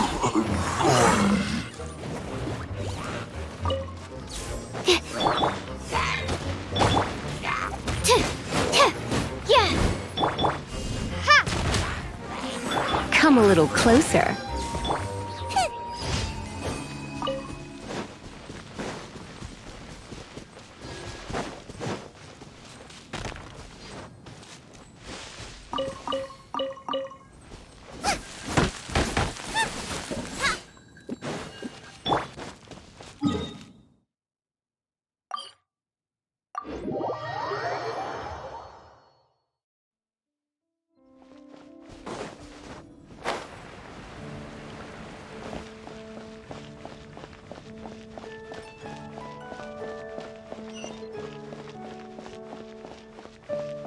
Ad Astra Abyssosk. Welcome to the Adventurers Guild. Thank you for completing Ad Astra Abyssosk. Welcome to the Adventurers Guild.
Is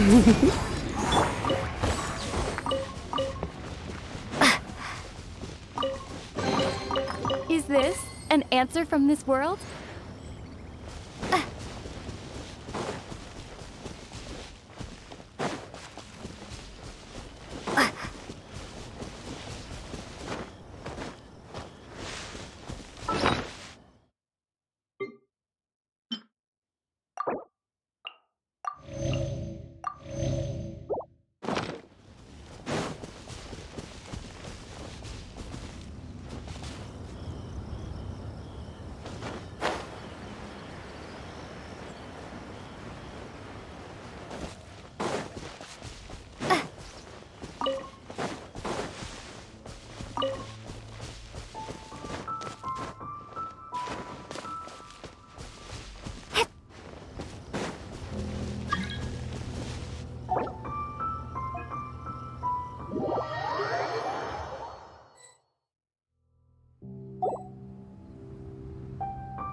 Hi, darling.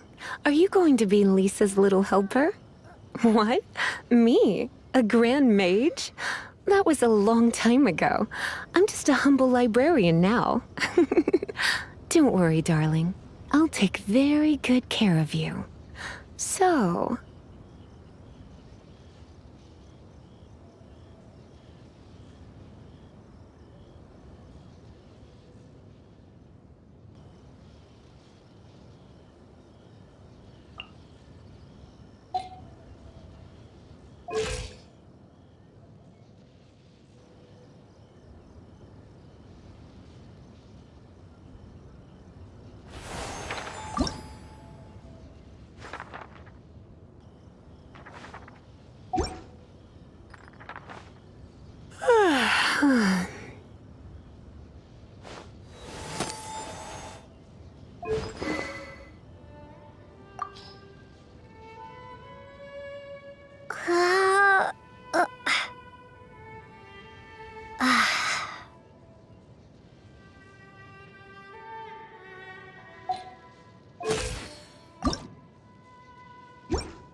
Traveling in the night you lift me in, and I feel you in Dallas blue of wind. Even over I can find you out. The answer is not far off now.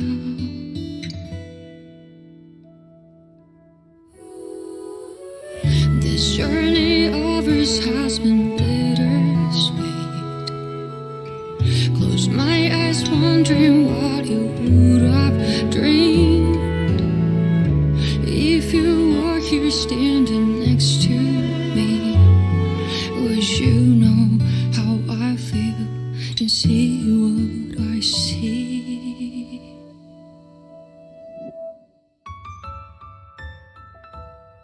Know that I will always try, funny your rhythm and rhyme. Though the nights are long and dark, I see you shining bright.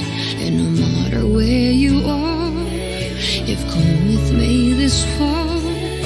showing the way when all is falls apart.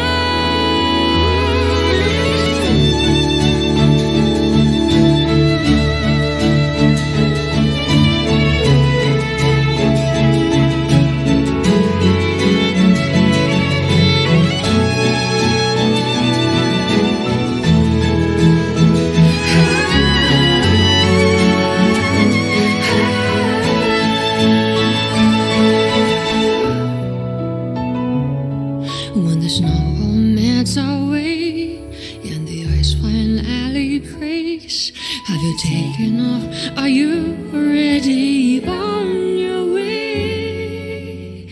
No matter where you are, I've come with you this far. I'm never really lost. Our paths will surely cross.